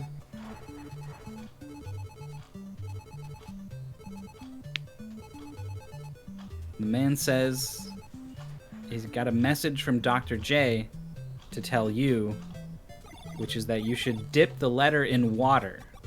And Nico, I think you should talk a little bit about what this means. Yeah, so when you purchased a brand new copy of Startropics, in addition to the instruction manual, the game came with a letter stapled to the instruction manual, written on kind of hard cardstock, and that letter has a note on it that says, "Hey, this is incredibly important. Do not," it says, "do not throw away, destroy, or eat this letter." And so a lot of people probably picked that up and they said, I don't know what's going on with this, but whatever. But that letter is actually incredibly important, because once you get to this point in the game and they say, hey, you got to dip this letter in water, when you go back into your submarine, you've got your little helper here, Navcom, asks you, hey, what's the code? And if you didn't have that letter, you would be like, what does that even mean? Why, what code are you talking about? And that's because it's actually a physical letter that you have to really actually dip in water. It is mandatory for you to dip that in water, and it reveals a secret code, which you can see. We've put that in the paste bin for the players, because the likelihood that they have a complete in-box copy of Startropics is probably pretty low. But yeah, you have to dip that letter in water, and it reveals a secret message that Dr. Jones tells you that, hey, I found some secret ruins, and I found some ciphers, and somebody has been following me, so I have to, I put a tracker in my shoe that you can use to track me. I was actually doing some reading the other day, and I found there was a fellow who does a YouTube series, and it's like Nintendo history or something like that. And there was a fellow who does an episode on Startropics and Startropics 2, and he includes him taking the letter and dipping the letter in water. so that you can see how that actually works. That once you dip the letter in water, it reveals the secret code that you need to advance the game.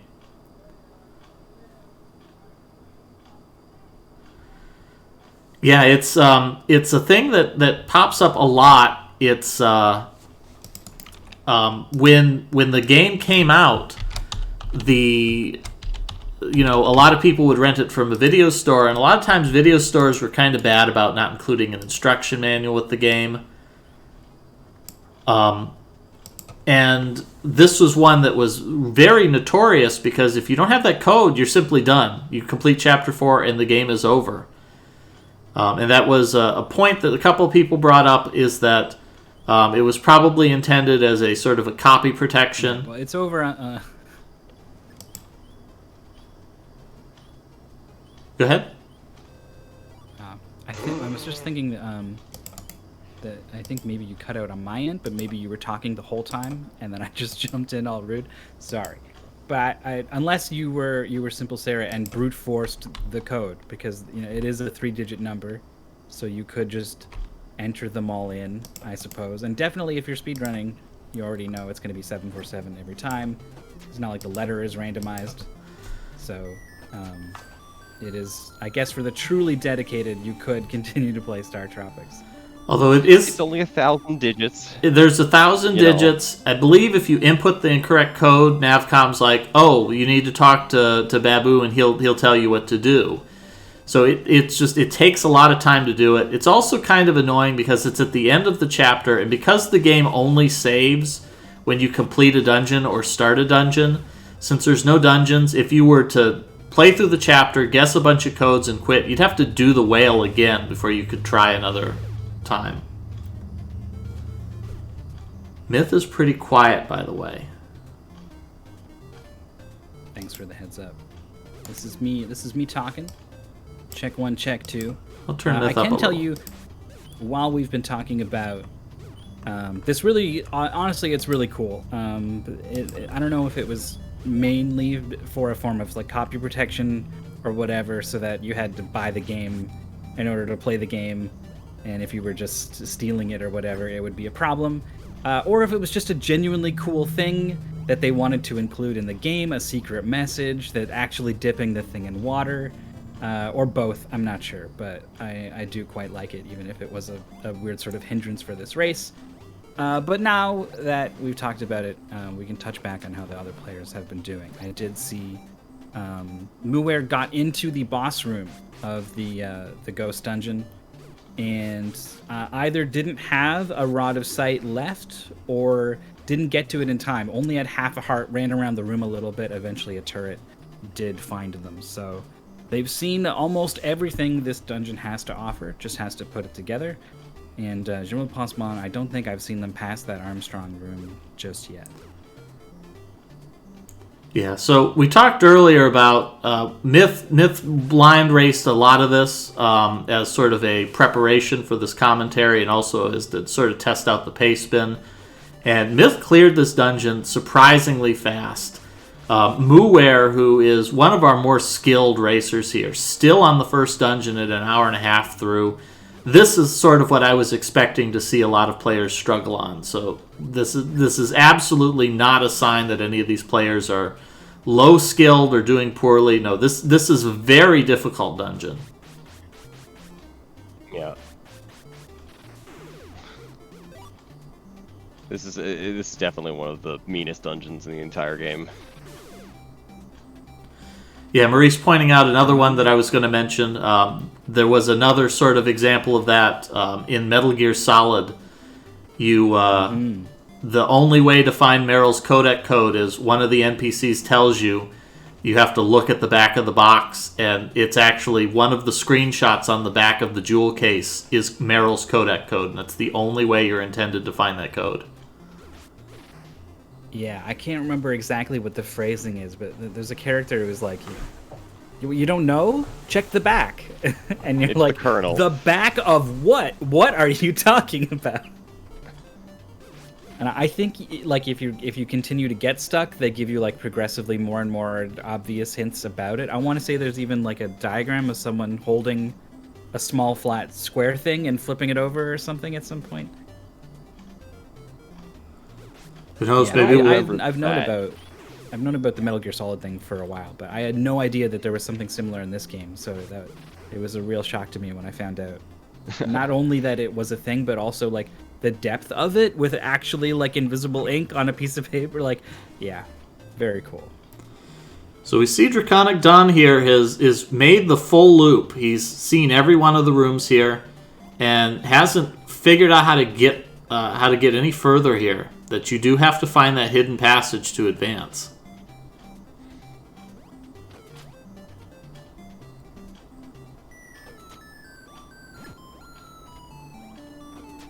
Yeah, I'm quite surprised just how quickly Pika Pals figured out what was going on with this area. Like, I definitely realized, like, okay, I'm looping around this middle room. The middle room's important.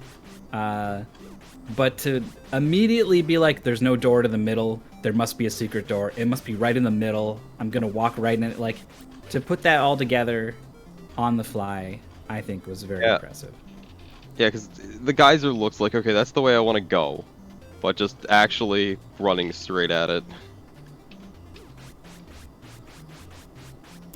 We also saw Don for a while. He was going in and out of one of the rooms, killing the snake. I think he was trying to farm hearts, but it's a really inefficient way to do that because the enemies have an incredibly low drop rate.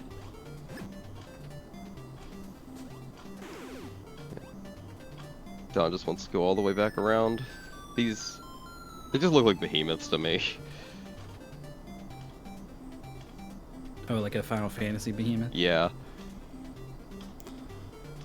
Now it is convenient when these walls blow open, they don't respawn. So you don't have to fight the enemies again, because those green enemies, surprisingly, the little green eyeballs, they're way more threatening than the giant hulking purple monsters. Yeah, we did see... I saw Don actually at some point had one of them sort of racing around on the same line as him, and he was jumping over it. Oh, I think we're about to see... There it is. Don gonna be finishing out the chapter now. Was actually like skipping rope basically with one of those green eyeball monsters. It kept running back and forth under him, and he would just jump facing forwards and then get a hit in once or twice, jump again. Yeah. They're faster than the snakes, and they can also move around. It's so hard. Yeah, they have a lot of health.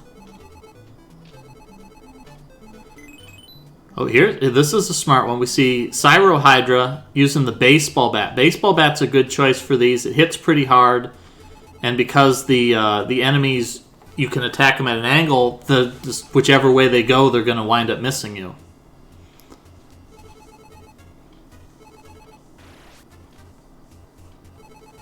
Yeah, lining up with enemies in this game, other than, it's how you do damage to them. Lining up is always scary. Puffer asking, does anything hint to that? No, the only way you're supposed to figure that out is you just have to note that there's this room that has something important on the east, and you have to figure out that, well, the only way to get there has to be from that empty room, and deduce that, okay, well, there has to be a secret passage. Yeah, because, the game shows you, there's 4 other entrances from the, north, south, and west rooms, so there must be something in the east room. Yeah, that room has just the one snake, which is like a low-tier enemy that kind of doesn't belong, and not 5ID as well in the chat is pointing out the snake's actually perfectly lined up with where the platform is. It starts moving pretty quickly once you enter the room, but it does start there.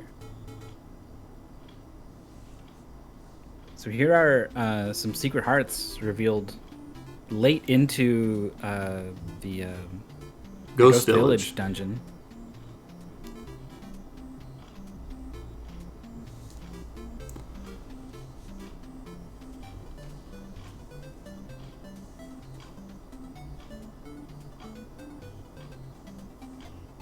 The father should have his parenting license revoked for naming his daughter Bananette. Bananette. Kind of rolls off the tongue. It's probably like, I mean, considering like the island culture around here, like it could totally, like it could be like Matt or something, like just like the most common name. There's a Bananette in every village. It's like goes to Disney. Some and interesting names in this game. Goes to Disney, picks up a Bananette license plate. Need more Bananette license plates. Exactly. Thinking of the Simpsons scene where Bart can't find a Bart license plate, but there's a Bort license plate. That's the joke. Come on, Alpha. My daughter is also named Bananette. All right, here we go. The Simpsons, man. It is. Back when The Simpsons was good. But enough about The Simpsons. Here is a big ghost. 2.5 hearts. 40 bolas. Can Muware make it happen? It's going to be tough. There's an interesting decision to be made whether you fight this boss from the back row or the front row. Front row, your shots take less time to travel, so they're more accurate. You can attack faster, but it's harder to dodge. Now Not it's get hit again. the fireballs you can just jump over. So really, it's not a bad idea. If the fireballs are coming at you, stand your ground and just jump.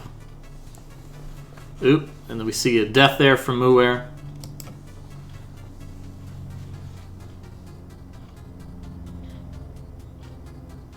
Yeah, you can jump over the fireballs, but then sometimes you're a sitting duck for a ghost, right? And yeah, it's definitely a powerful tool that should be leveraged in that fight, but it's not a catch-all, unfortunately. And later on, I find jumping can honestly be like a bit of a trap. Even sometimes it's just more important to be moving away from enemies than it is to dodge one shot.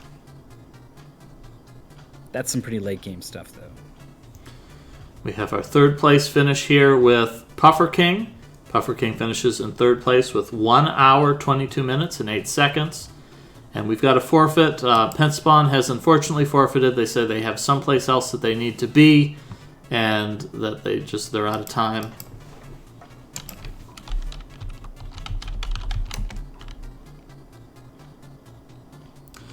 So I think we're down to our last 3 players here. Muware, Cyro Hydra, and Draconic Dawn to finish up this race. And unfortunately, it seems like Withheld, who joined us last week, she unfortunately forgot that the race was. So missed out. Hopefully, we will see Withheld catch up, play this race on their own time, and be able to join us for part number 3. When the stakes will be even higher. Anyone could do that too. If you were watching and you were like, "Oh boy, this game's good. I'd like to get get in on this a little bit." You totally could. You could play through all the way up to this point, finish chapter 4, and then be ready for next week.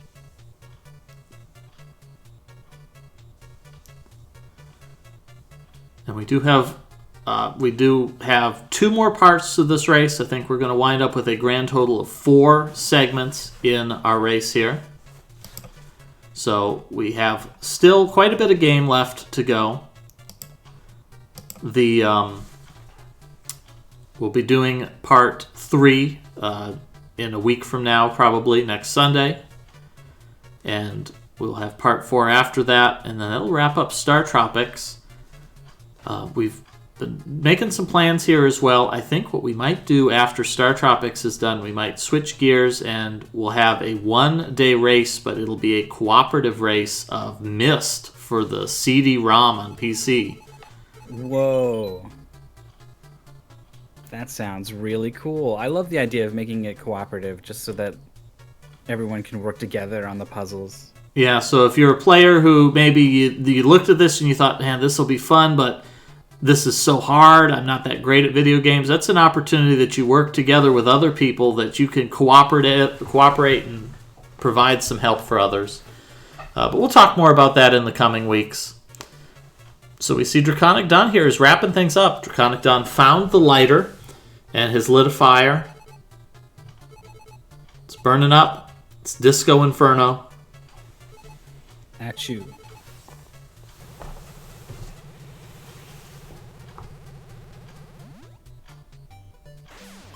I like that the first thing after... Like, the plan is to light the raft on fire and cause a lot of smoke. And then immediately after he does it, Babu goes, whoa, it's getting smoky. Like, yeah. Yeah, I know. That was the plan.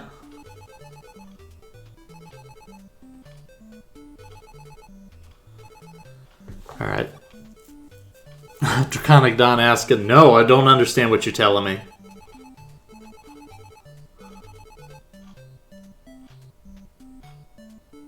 Yeah, the paceman is pretty clear about it. It's not like anyone's gonna get stuck here in the race, thankfully. Oh, and the secret passage has been discovered by Cyrohydra. So I'm jumping on the guys are gonna be clearing chapter 3.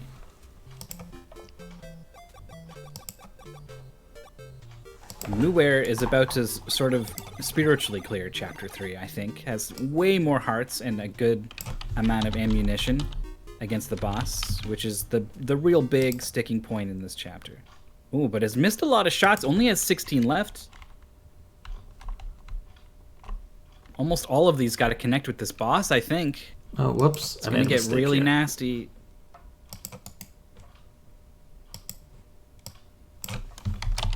Okay, a couple good connections. Ghost absorbs the hit. One bola left. Oh, boy. Okay, they're out. Every now and then, the boss will wander close enough for the yo-yo to hit, but it is quite rare.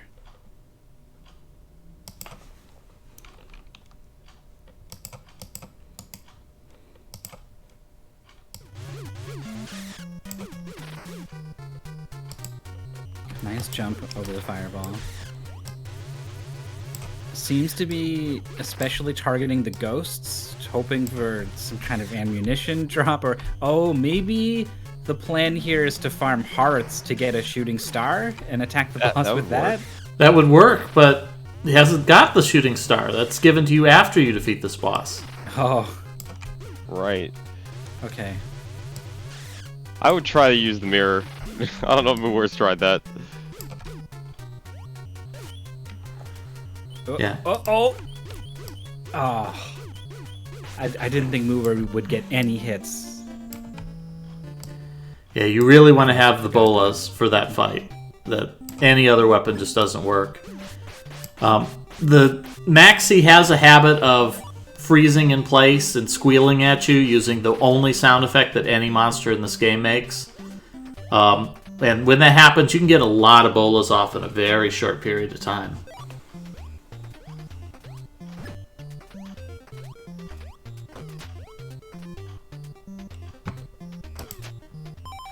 Yeah, it's like the only other boss I could think that's kind of that obnoxious is the octopus boss, but it gives you some snowmen that let you just win.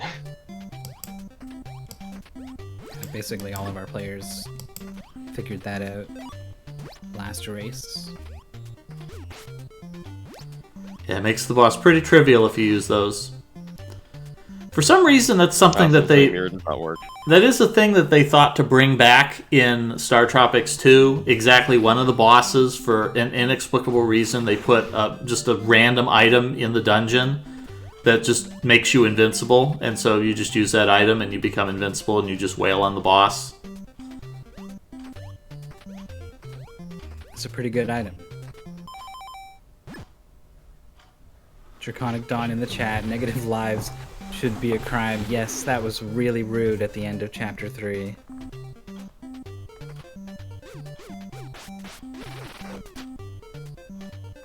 Alright. Nowhere does not forget the reflector before going into the next room. Is completely full on hearts. But would you argue that negative lives are better or worse than walking into a room and instantaneously dying?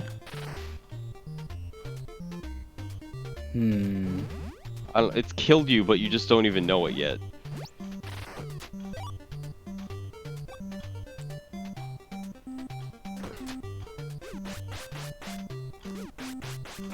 I gotta play Startropics 2 at some point. Startropics is so fun.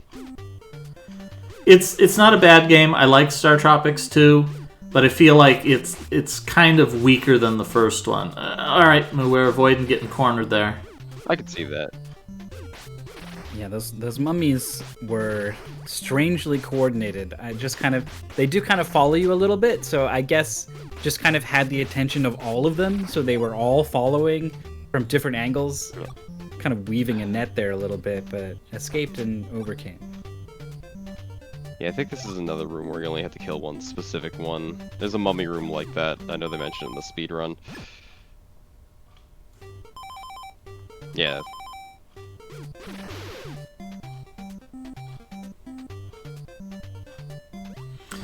See, Cyrohydra here is in Chapter 4, navigating their way through the belly of the whale. There is only one correct path. There are many choices, but only one of them is correct. Yeah, but one thing I did like about this is a lot of the dead ends kind of show you another piece of the level, so you can kind of start to stitch it all together in your head as you go. It got to the point where once I got kind of halfway through it, I had already seen everything else and was able to just go straight to the end from there. Muware now with full health, 40 bolas, could not be in a better position to finally beat this boss.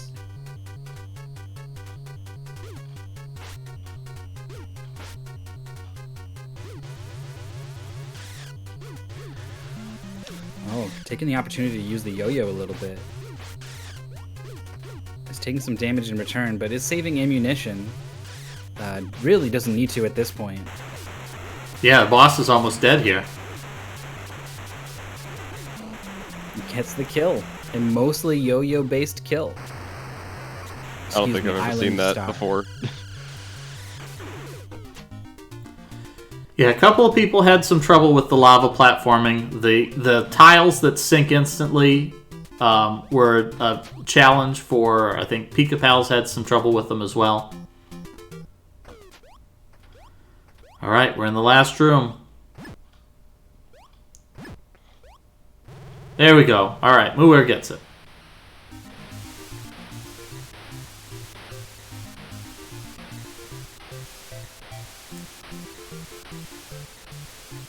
And returning with the lighter in hand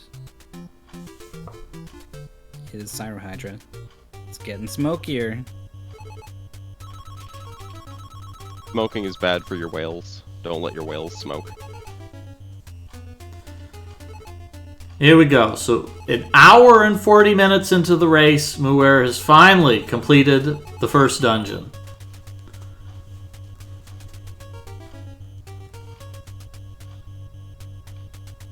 He's done it.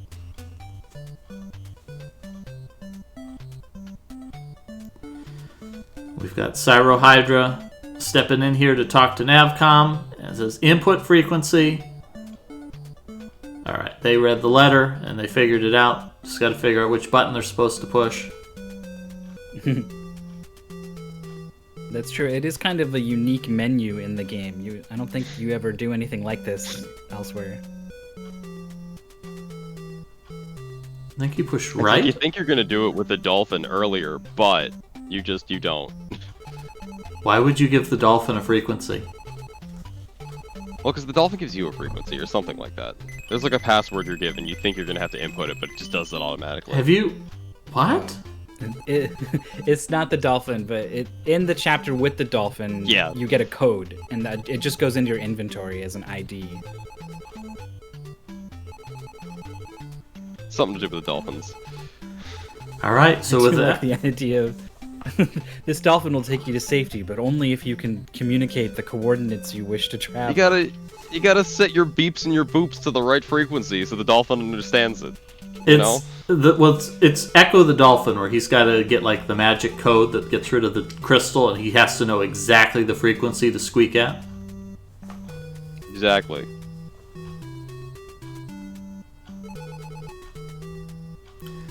Whereas in Shikola, they've got this decorative fountain shaped like the female symbol here in the middle of the castle. Oh, I missed that. I don't think I ever bothered to notice that, yeah.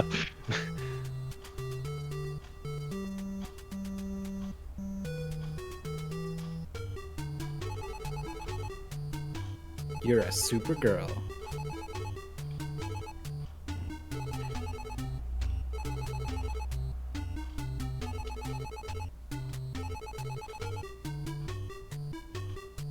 Was the frequency gimmick an attempt to thwart game rentals? I don't know what the motivations was behind it.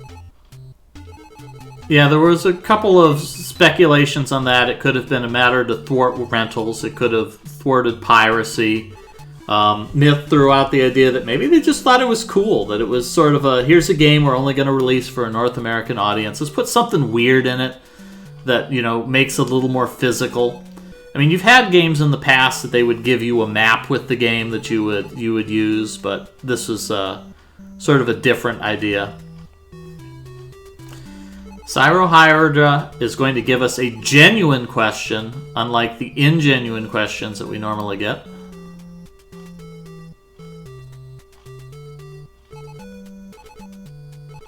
Shout abracadabra and jump 10 times at the end of the tunnel. It's our last chance to do it.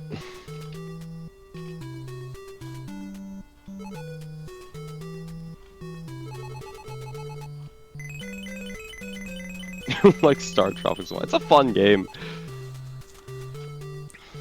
I like the difficulty. I like that it's not just about the puzzles and the secrets. I like that you actually have to get good at the mechanics. I like that you get noticeably better at dealing with the situations as you try it multiple times. There's abracadabra. Abracadabra. I do like hunting for the secrets. I like the music. I like the fact that it's set in this really unique setting and has all this sort of American culture influence on it that sets it apart from games. I like stuff like this letter that you dip in water. I think this game's really cool. Yeah, it's part of the fun of it too is that it's got a lot of variation to the action. Every one of the chapters you go into's got something different going on it. It doesn't get stale for that. They switch things up mechanically too. You have one chapter where it's just you talk to a bunch of people and okay, you do a dungeon, and then another chapter's got some puzzle to solve that you've got to do to get to the dungeon. This chapter is just this epic journey across this island to deal with all of these unrelated side quests to get to this magic scroll. Then suddenly you switch gears again, and it's an action-free chapter where you just navigate a maze and a whale.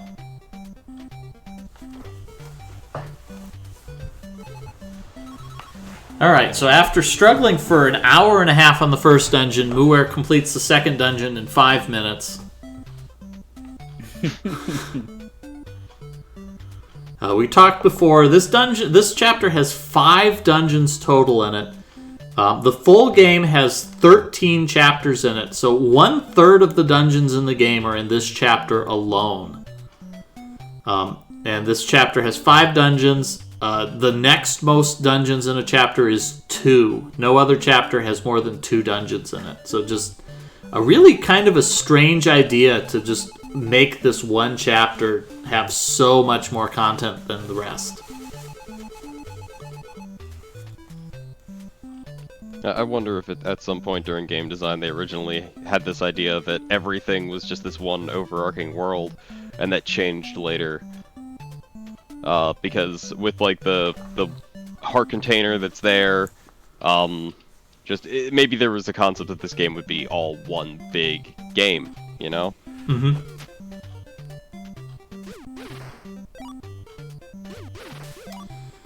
So Muir on his first. Muir's on his first attempt of this dungeon here, and you get to hang on to this new super weapon because you have full hearts coming in here, which you'll lose instantaneously the first time you fall in water, and this game is going to do everything in its power to make you fall in the water.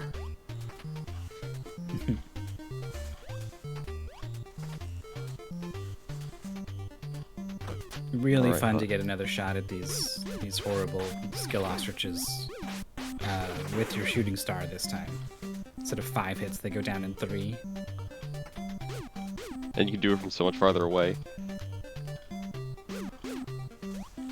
All right, thank you for joining us, Cyber Hydra. We hope we'll see you again. I also have to run, so thank you for letting me sit around and talk about this very fun game. Yeah, I hope and everybody has fun on the next part. Yep, and of course, everybody also remember that Alpha is doing SRL Season 3, and he has coming up next week a race of Doom for the PC. Yeah, that's gonna be good. I'm pretty sure everybody is joining that race. And that will be what I've heard. that will be the complete opposite of a blind race.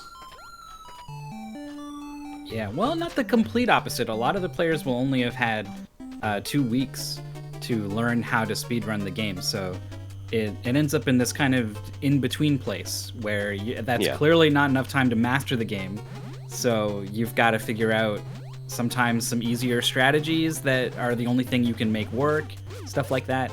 It's really cool, and I love that there's more of that kind of speedrunning going on. Yeah, and like Doom is a game that the mastery ceiling on it is so high. One of the stronger competitors, St. Joe, posted, it was like, yeah, I got a PB, it was 49 minutes. I could see myself having that. Yeah, and the records for Doom 1 is, for those 3 episodes, is what, like 20 minutes?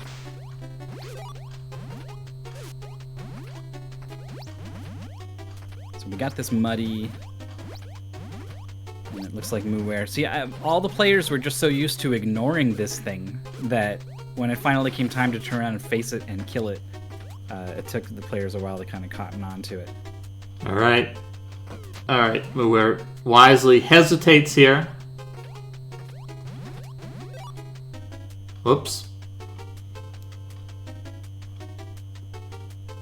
Do do do do do do do do do. See, this is why I don't sing along to the music. That wasn't matched up at all. We were like 8 seconds apart or something. I don't think anybody noticed. Oh my There was gosh. nothing better to do.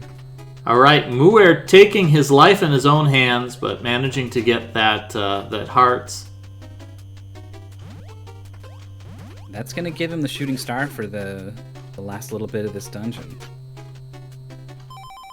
And that's gonna be helpful fighting out of this cross room with the Kappas. Okay. Sorry, I know I'm ahead. I gotta remember to delay a little bit.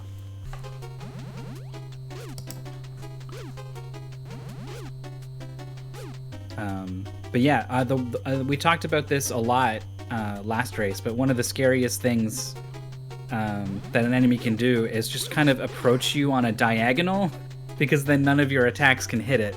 And basically, the nightmare scenario is it's 1 tile up and 1 tile across from wherever you're standing, and it's gonna move either in line with you vertically or in line with you horizontally, and you have to react to whichever way it goes and throw out your attack and hopefully kill it. It's not a lot of time, it's tough to react to, and so I get nervous for players every time I see that situation. Yeah, and I think that some of the later areas you deal with some of the enemies with smarter AI. I think they do it deliberately. Like, they deliberately line up on angles from you just to frustrate you. Yeah, it certainly feels that way.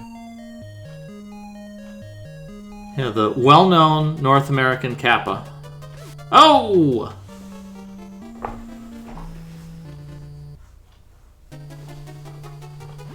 Oh yeah, that's true. I never really picked up on that.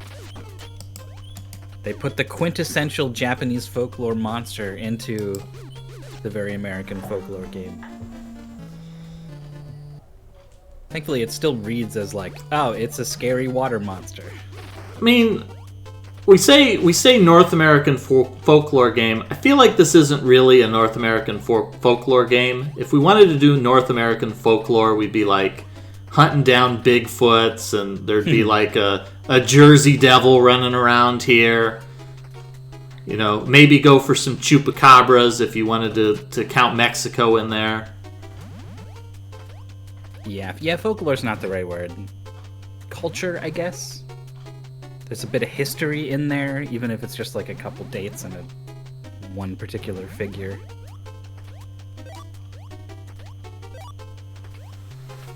Alright, so unlike the previous area, this one's right after the checkpoint. They're pretty generous with the hearts here. You have this room that you can pick up the double hearts in the tile sinking room. Yeah, giant lumberjack and his big blue ox.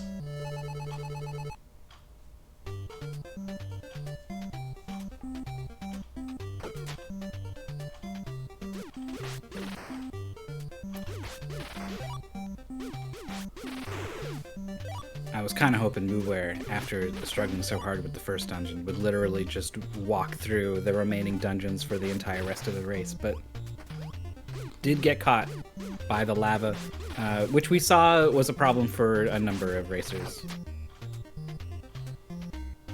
In all kinds of, like, slightly different, interesting ways, right? For some people, there was problems with the timing on the platforms, coming into the room.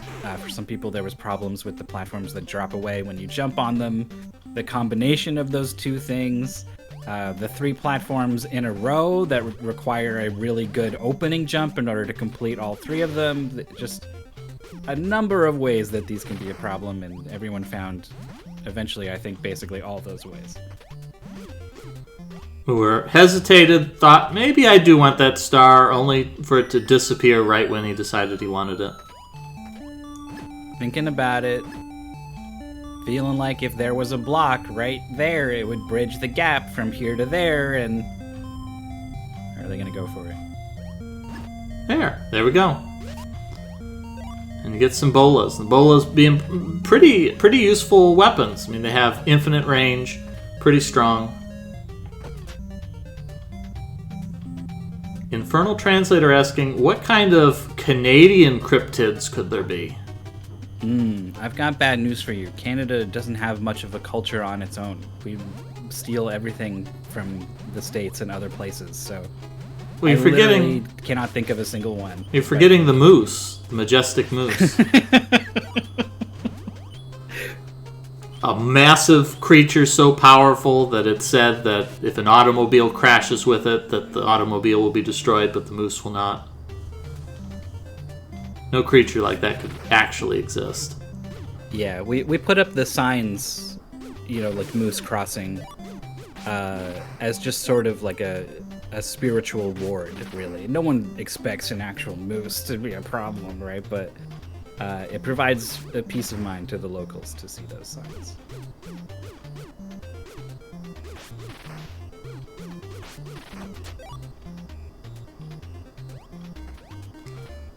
Whoever keeps jumping on that bottom tile, just in case one of these times it happens to be hiding a secret.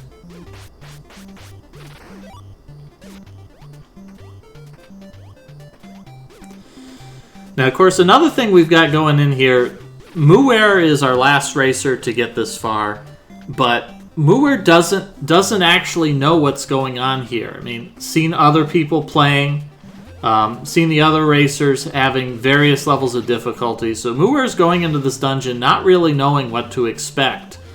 Is there going to be a boss fight? Is there going to be a tricky puzzle here? So there's also a sort of a factor working in here that as you come up, you're sort of thinking about what did other racers, maybe how long did it take them, and making some judgments on your own for what does that mean that I could expect in this last dungeon, just based off of the performance of others. Yeah, it's always tough to read into that stuff, and if Mooer's anything like me, all the blanks get filled in the absolute worst possible light, right? So I would be like, boy, I sure totally, completely blew it on the first dungeon, and the only reason I'm so far behind is because I was just so bad, and this dungeon's going to be every bit as hard as the next, and all of Chapter 4's multiple dungeons are all going to be harder than that one, and I'm going to be here for like 3 more hours at least. That's the kind of mindset I would be in right now. But everyone's different. Not everyone has quite the same bleak outlook on things that I do. So I really don't know what Muir's thinking right now. Oh, that was a bit of a late jump there for Muir. down to 3 hearts, but still that checkpoint is pretty close. So it's going to get at least one chance to explore just a little bit deeper into the end of this, what is really the last dungeon of the goal. That was a nice jump there, jumping over that little fly.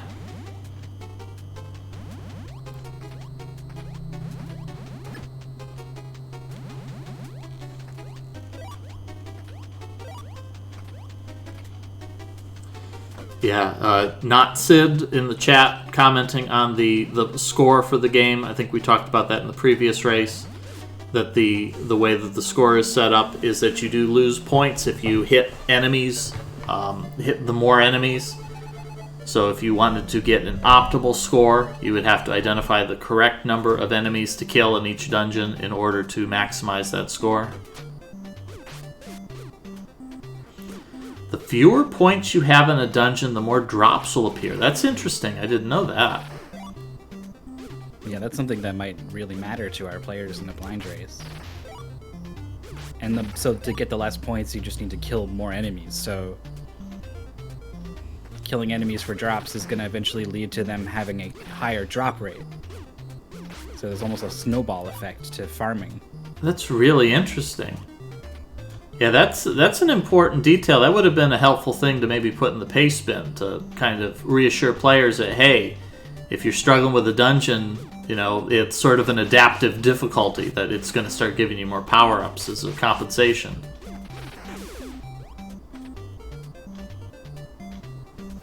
Is that why at the end of the game, when I really wanted hearts and stuff, I found I was able to get many hearts and stars?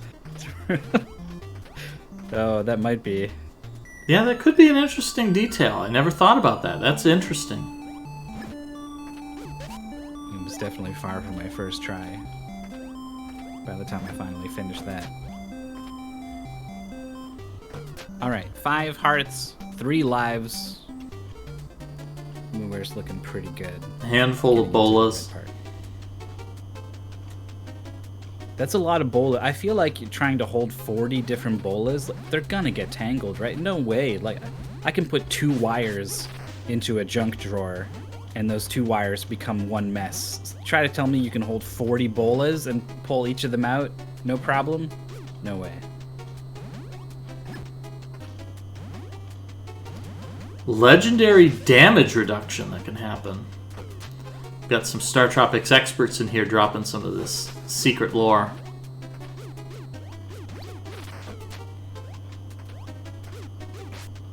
You can't just say legendary damage reduction and then not explain what you mean. Come on now.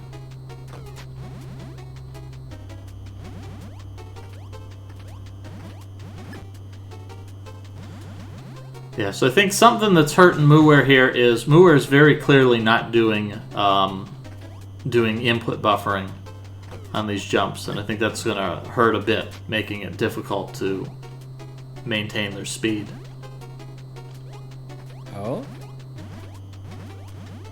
Guessed correctly immediately in that room. This isn't... I don't think this is the first go in that room. Yeah, but definitely I don't think has been left. No, I think Muware was to the left, but took a death. Oh, really? Okay.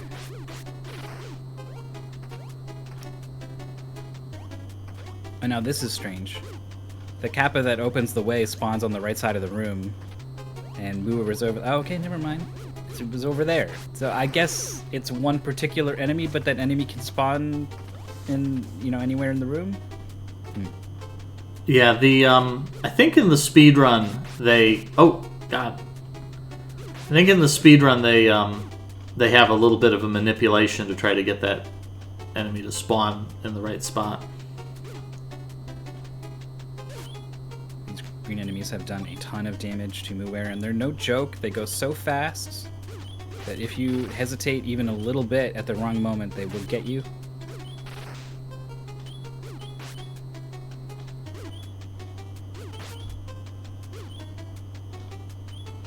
They're pretty healthy, too. How many bolas to kill this thing?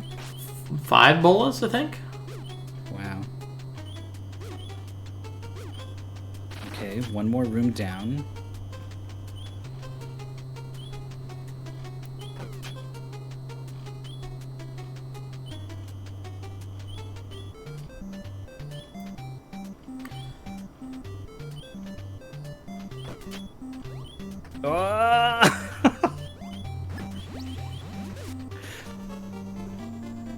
Oh. Okay, so the swamp monster popped up and gave it to Muware in the most comedic way possible. But there's a checkpoint right here in this room.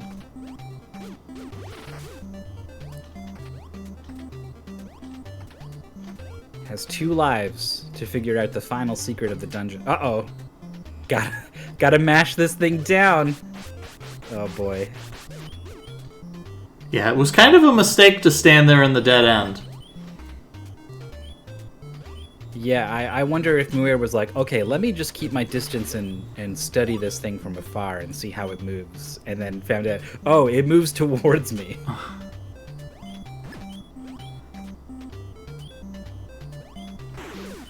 Has only the regular yo-yo to take out this green thing. Cannot get hit.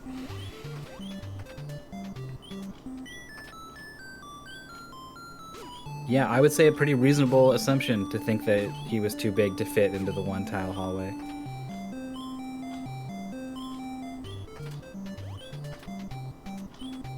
Oh boy, this is so scary.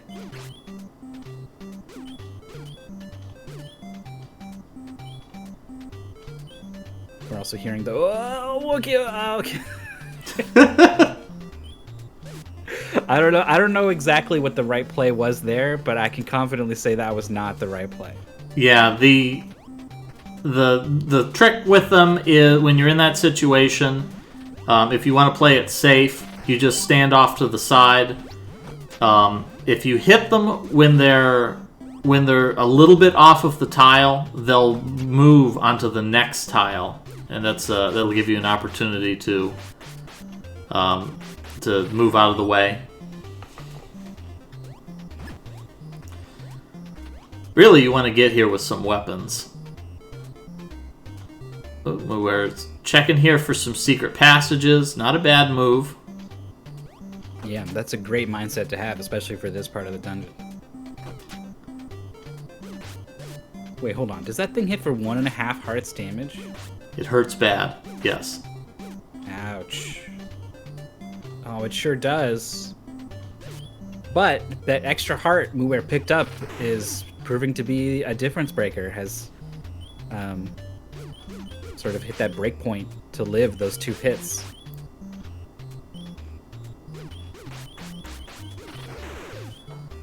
Yeah. Then this room here, this room with the 4 tiles, bottom left corner is a secret tile with 2 hearts on it. I think one of the recent speedruns at GDQ showed it off or something like that. No idea why that's there. Probably some kind of a programming error.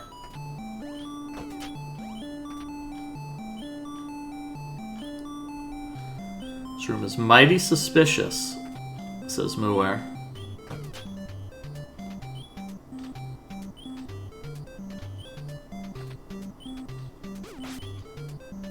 So we saw Geek Pals headed straight for that secret passage. And if Muware does that... Oh, the snake, though. Yep, get snaked.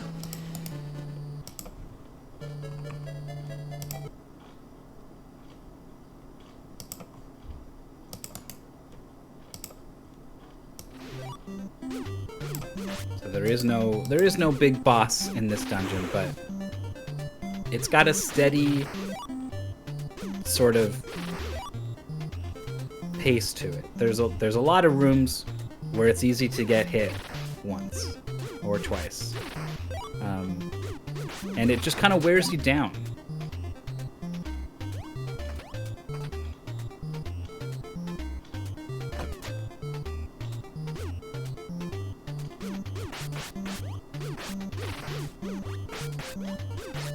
I like the retreating jump away from the Skell Ostriches. Yeah, that's some good movement, especially because when you jump, you can immediately turn around and shoot your yo-yo behind you. Well, here we go. Now it's up to 6 hearts now. That gives the shooting star. That's just a colossal combat advantage to have that. Yeah.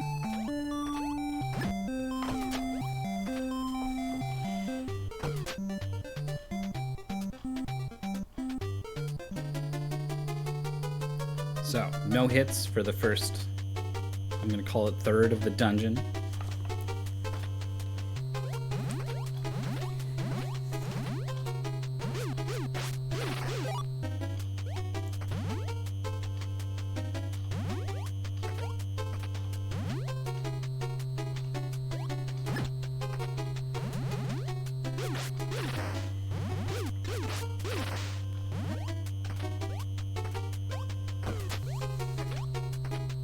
Playing pretty cautiously, but it's paying off.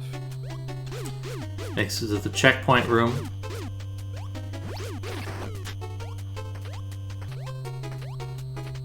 Yeah, the trick with the flies is just stay away from them, and you don't have to deal with them. Got the triple tiles. The triple tiles are still a little bit of a trick. Alright. I kind of like how you can kind of see Muir lining up for the jump because he starts running against the tile right before he jumps. Like Wile E. Coyote or something about to take off running. Oh, that was Oh. that was dangerously close, but makes it through. You can see it coming too. You know it's going to be close, and you're like, are they going to go for it? Oh my gosh, they are.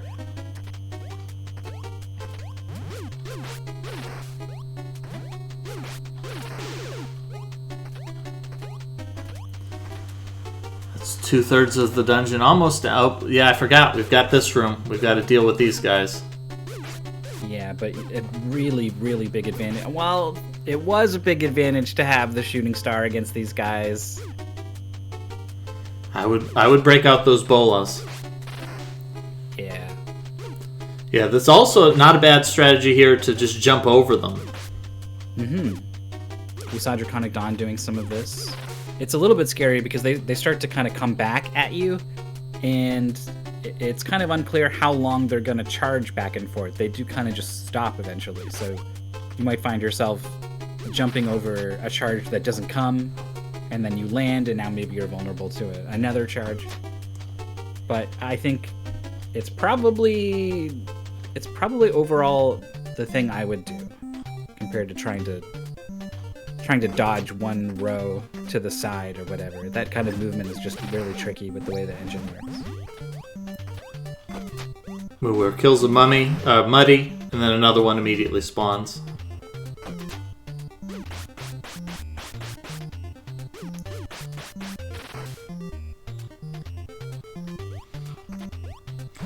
Alright, last few rooms. Not a whole lot of threats here. I think this green eyeball is the most threatening thing in this series of rooms now. And I think Muir's kind of got a strategy for it this time. Well, I said that. Yeah, you just want to believe that, like, surely I can just run away from this thing, right? Like, I'm holding the button. I attack, and then I'm holding the D-pad.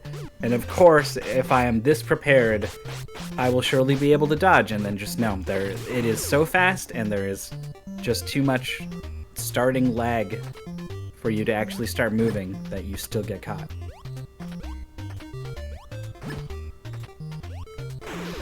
Okay. Muir got through this before, and is not going to be caught off guard by the snake next time.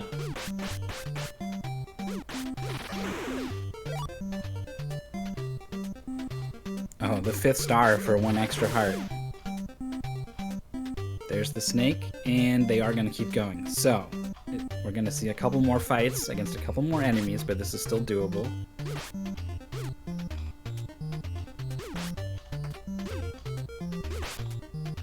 Ooh, did manage to run sideways out of the way that time.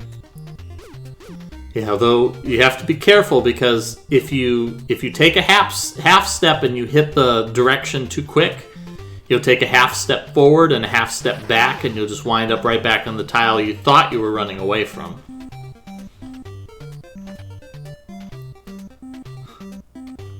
I forgot about the double room. So it's probably gonna be like this. I don't want to have to fight this. I'm gonna try to see what's up with this switch. But they've seen that room twice now. Well, there's still a tile there. All right, they've killed the people eaters.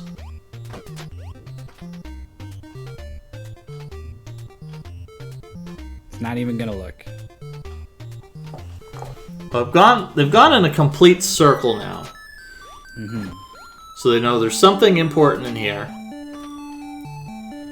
And the spike tiles, really the advantage of these is they kind of bound you in. Because well, I can't do anything with the spike tiles, so obviously there can't be another room in that direction. Right.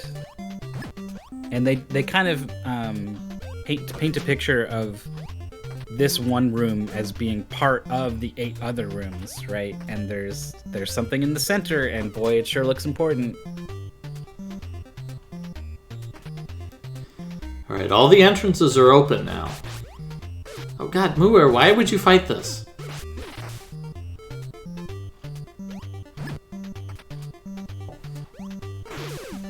I wonder.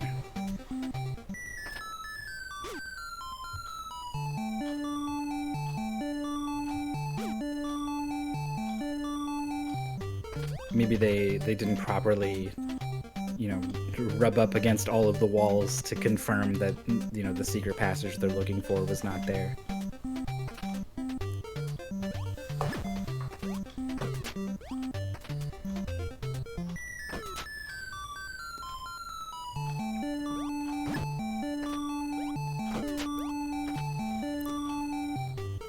Carefully checking all of these rooms. I think there's a really high chance Muir gets it. All they need to do is defeat this guy. Nope. Smart enough to realize the door's open. There's the snake, and... There we go.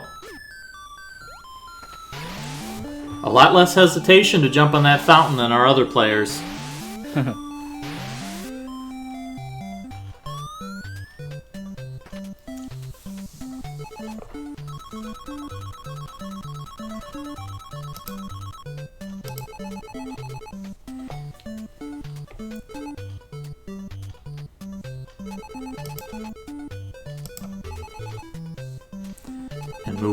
You are fantastic. Muir gets a scroll of Obob. Obob.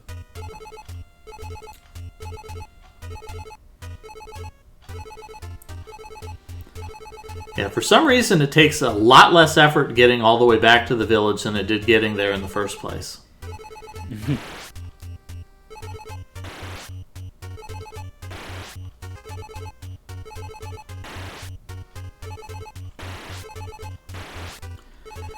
It's a good thing that Mike Jones is qualified to administer medicinal scrolls.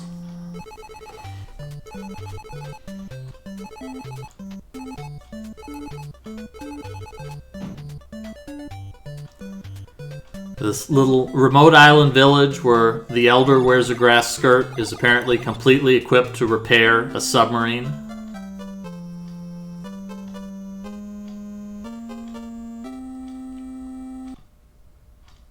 Maybe it's a Gilligan's Island situation. It's like some kind of like bamboo submarine or something. You show up and Navcom's head has been replaced by a coconut. I fixed it.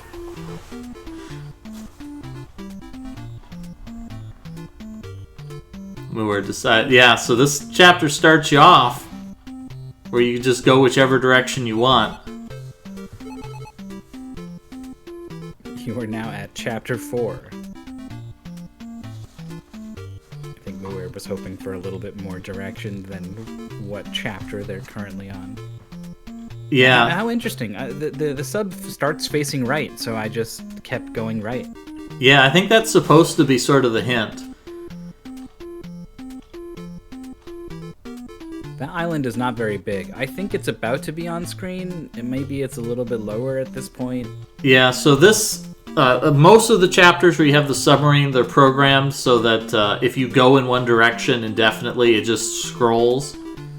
And when you turn around, then it says, okay, we've stopped Infinite doing it, and it'll just snap you back.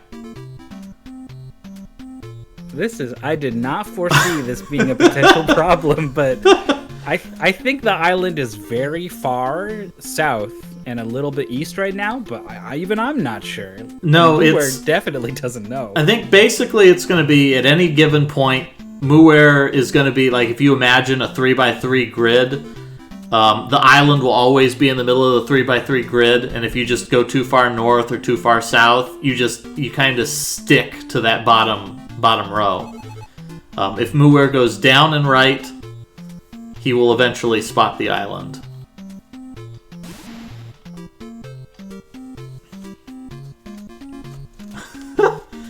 I think I would probably suspect that this was going to loop around. And if I had that thought, I would take a diagonal, but not like a 45 I would take like a steep diagonal, like 5 squares right and 2 down or something. And I would do that, and that would loop around the map with a sort of, hopefully a tight enough sort of spiral that I would eventually see anything of interest on it. Yeah, it doesn't help that there are no landmarks whatsoever other than the island.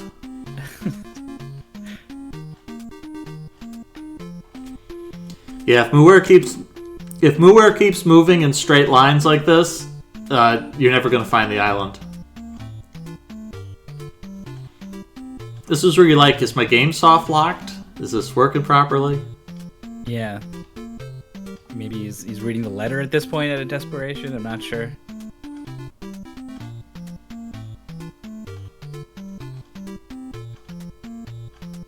If he goes left, I think he'll find it.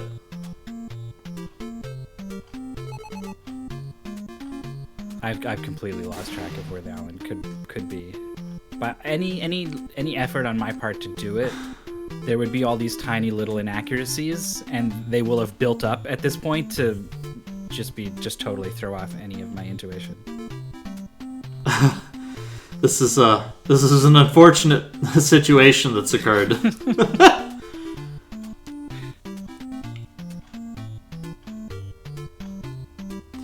Yeah, most of the chapters at least do you the favor of binding, like giving you a boundary north and south or east and west.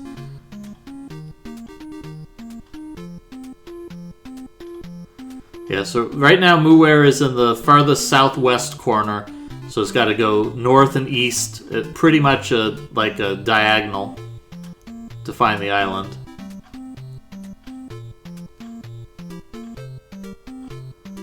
Yeah, I'm going to be really interested to hear what Muir's thought is on this. Yeah, at this point he's in the bottom right corner. Okay. I definitely don't think Muir's going to come back and be like, yeah, that was great. I liked that. Yeah, it's so strange. I'd never even thought about this being an issue. Because, like you said, you start off facing right, and you're like, well, I guess that's the direction I'm supposed to go. Or at least, like, if you'd started with, like, a piece of coral visible, you'd be like, oh, I should head towards that singular landmark. Yeah, something, anything.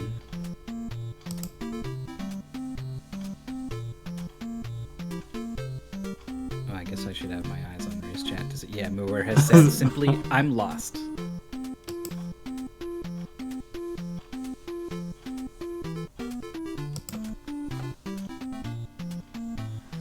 Yeah, I mean, well, you have no context starting. That you just started in the middle of featureless open ocean, and it's like, pick a direction. Right. All of us in our mind are visualizing a big square with an island in the middle, but Muir doesn't have that as a reference. It's literally just this blue water everywhere. Diving now, periodically. Once you hit the boundaries, you can kind of start to put together a square in your head, and then maybe you might think I should head to the center of that square.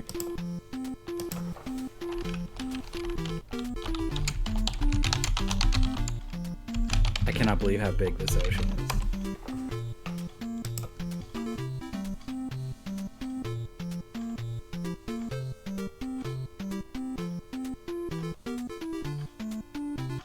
Alright, so Nico clued in Muir with the... Yep, sure enough. The island must have been just off screen so many times.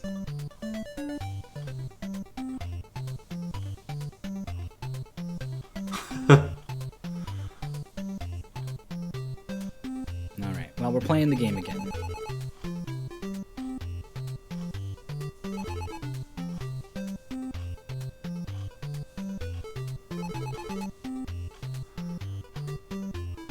This is kind of a one-note village. Everybody here is just welcome to Fishing Village. You talk to the villagers all like, yep, I'm a fisherman. My dad's a fisherman. I went fishing.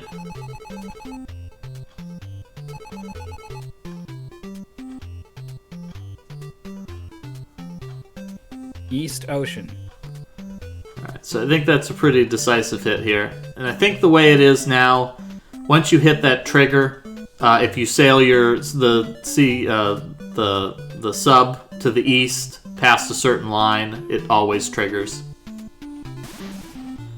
Moore's now scared to death to leave this island because this is the only visual references he's had.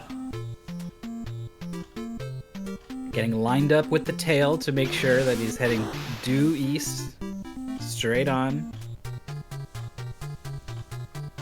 Alright, here we go. Now we've got some landmarks at least, so he can remember where he is and where he's going. Yeah, that's true. After getting lost, probably the last thing you want to find out is that you're in a maze, but at least you could, you have things to navigate by.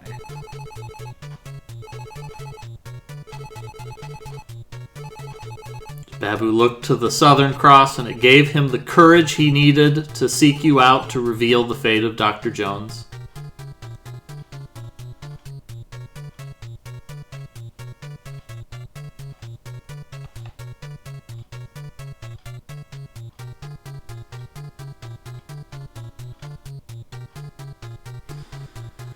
So this is where having some general maze solving techniques is useful. Here it looks like Muir's going with the hug the left wall strategy. It's a good way to do it. You just follow along, always on the left wall, and you'll eventually make your way back to where you started. It's possible to get thrown off if a maze contains complete loops. That strategy can fail, but I think in this dungeon it will work correctly. You do have to keep in mind secret passages. I think Moo has spotted this bubbling water, and that's going to be helpful for later. And there's some spots where you're going to dive, and you'll have to sort of keep your direction, your sense of direction when you emerge. But I think if Muir continues to follow this strategy, they should solve the dungeon in an efficient manner. Of course, we noticed that lighter almost immediately, but there was a dead fish there, and that dead fish was too disgusting to move, so instead we will have to find another way around it. It's the only way. Yeah, as a disciple of the Church of Always Left, I definitely appreciate the left wall strategy. I don't think there's any reason why a right wall strategy would not yield similar results, but obviously clearly inferior.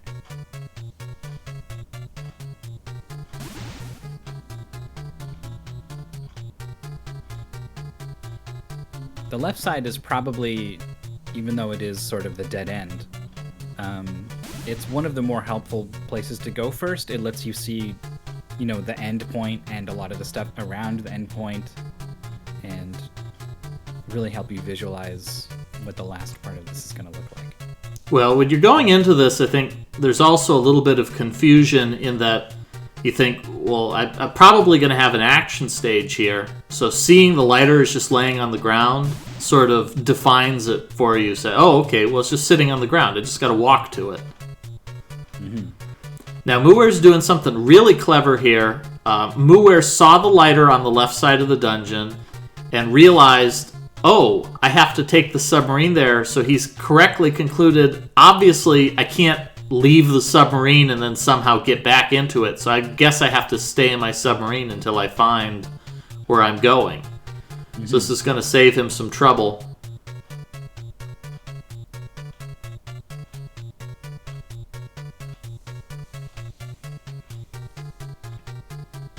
I guess if this was like a Zelda dungeon or something, then maybe you would park the submarine and then go hit a switch and the water rushes and carries your submarine down the stream to another place or something. Yeah, that's for a game that's got a much higher development budget than this one.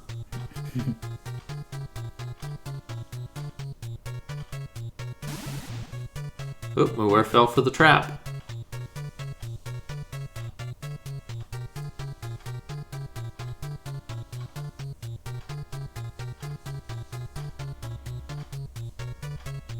Oh, and if you go back in that one, it like takes you further right and not left? Yeah, it takes you the wrong direction.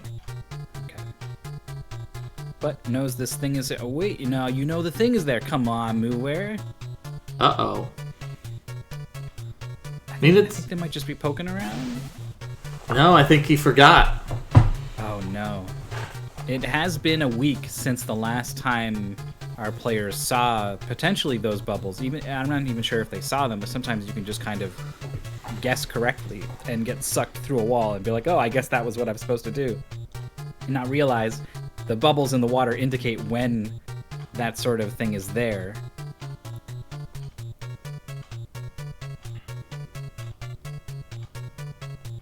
I don't think this is going to take too long, though. You gotta be suspicious.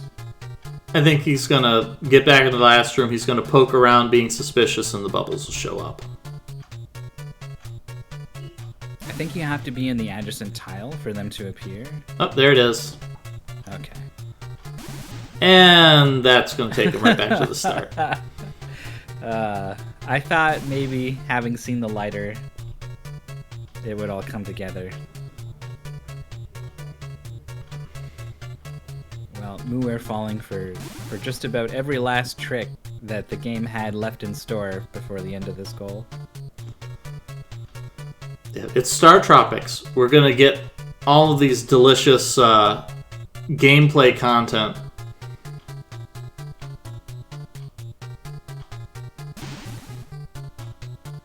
No, there's a neat little 3x3 dead end we didn't get a chance to see before. Well, that was where they started. That's where you start the whale. Yes, you're right. I've been in this whale for so long, I've lost all sense of things. Yeah, you gotta follow the anatomy here. So that was where the mouth goes down to the stomach? A couple of these rooms are sort of shaped like organs, and there is, if you watch, the bottom left corner of the whale is actually shaped like very deliberately like a stomach. It's a cute little detail. There's some other games I've seen. Final Fantasy Legend 2 on the Game Boy has a dungeon where you go inside a person's body, and they've designed the dungeon so it's like, oh, this is the leg, and so this part of the dungeon is shaped like a leg, and this is the heart. We've shaped this room kind of like a heart. Now, did they do an anatomical heart, or did they do the heart that you think of when you say heart? You know, I don't remember. I have to think back on that. I'd have to look it up again. Muir has finally got his hands on the lighter.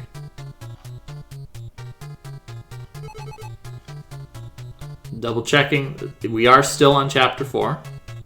That fish is still too disgusting to move. And lighting it on fire with the lighter would only make the smell worse.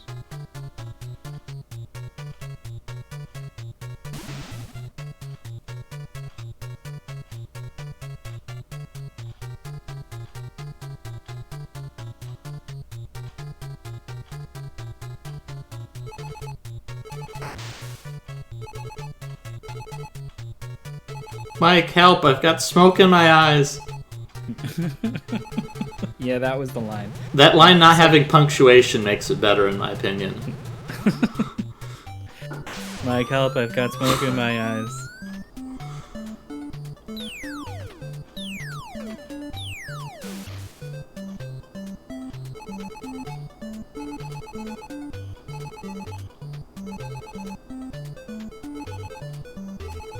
Dip my letter in water. Do you understand? Alright, I think most of the racers probably looked at the letter at the start of the race, so I think there would be no surprise here. Yeah, Muir immediately putting in the correct code.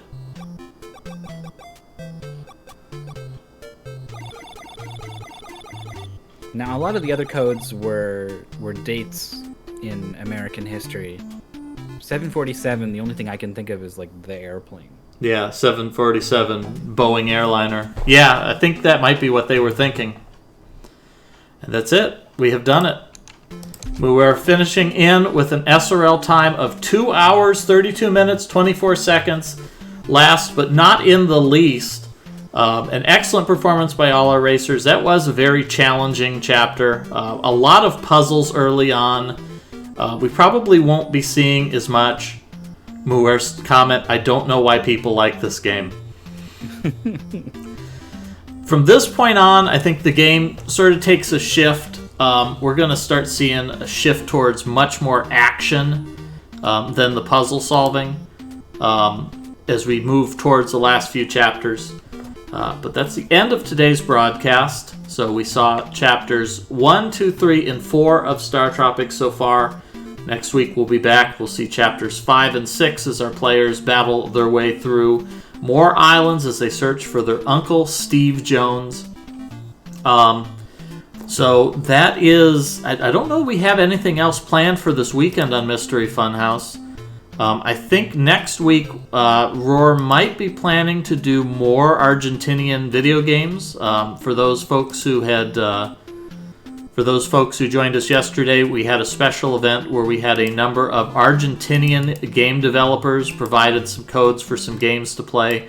I think Roar mentioned that he was going to be doing some more of that, but maybe I am mistaken. Another thing that we have is coming up. We did post a new event. We've got a mystery game development event coming up. You can find information about that if you check out our Discord in the announcements. The Mystery Game Jam is going to be in 2 weeks, starting around April 2nd, I believe. And folks are going to have 2 weeks to develop games, either by themselves or as a team. And then I think the plan is going to be that we're going to race those games. So I think the intention is when you develop a game, try to come up with something that'll be for fun, for racing. If you are not a particularly skilled game developer, you may still be able to find a team. You might find some people who are more experienced. Maybe you can join in as an artist, or maybe make or find some music or things like that. So that's definitely something that would be fun for people to join in on and participate. So check that out. We talked before, we'll be back next week with more Startropics. And I think the plan is going to be, once we finish up Startropics, we might be doing a blind cooperative playthrough of Myst. So if you've been watching these races and saying, man, these are fun, but this game looks hard, I'm really embarrassed and I don't want to embarrass myself playing against all these skilled players.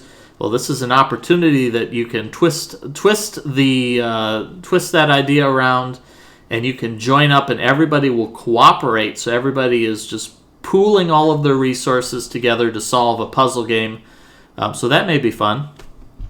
And then we've got our other... I definitely think it will be. We've got all sorts of other events going on. We've got our mystery races going on. I'm thinking Heavy Troopa is still going on, I believe. And I want to say there was another tournament that might be starting soon, but I don't remember what it is. So you'll just enjoy some Heavy Troopa races. That's people racing games that they've randomly selected from a pool of basically every game ever made. Muer describing it as Giant Tupa. So that's going to be some really bizarre races. We've already seen people playing arcade games. I think we've seen some strategy games pop up. So that's a fun tournament that'll have a lot of random stuff going on. So thank you very much, Mythical 9, for your co-commentary. Yeah, it's always a pleasure to do this. I'm super looking forward to more Startropics. I'm looking forward to Myst after that, and whatever else we get served up here on Mystery Funhouse. Yeah, we'll probably have some ideas once we start getting close to the end of Startropics. I've got a couple of ideas in mind for games to follow up, and I might throw those out and let folks vote on what they think sounds most interesting. But this is just a great opportunity to race some games that really don't fit in the normal sit down and race a game in one sitting setting, because, look at this. This took players 2.5 hours. They're probably exhausted. They're happy to have a break.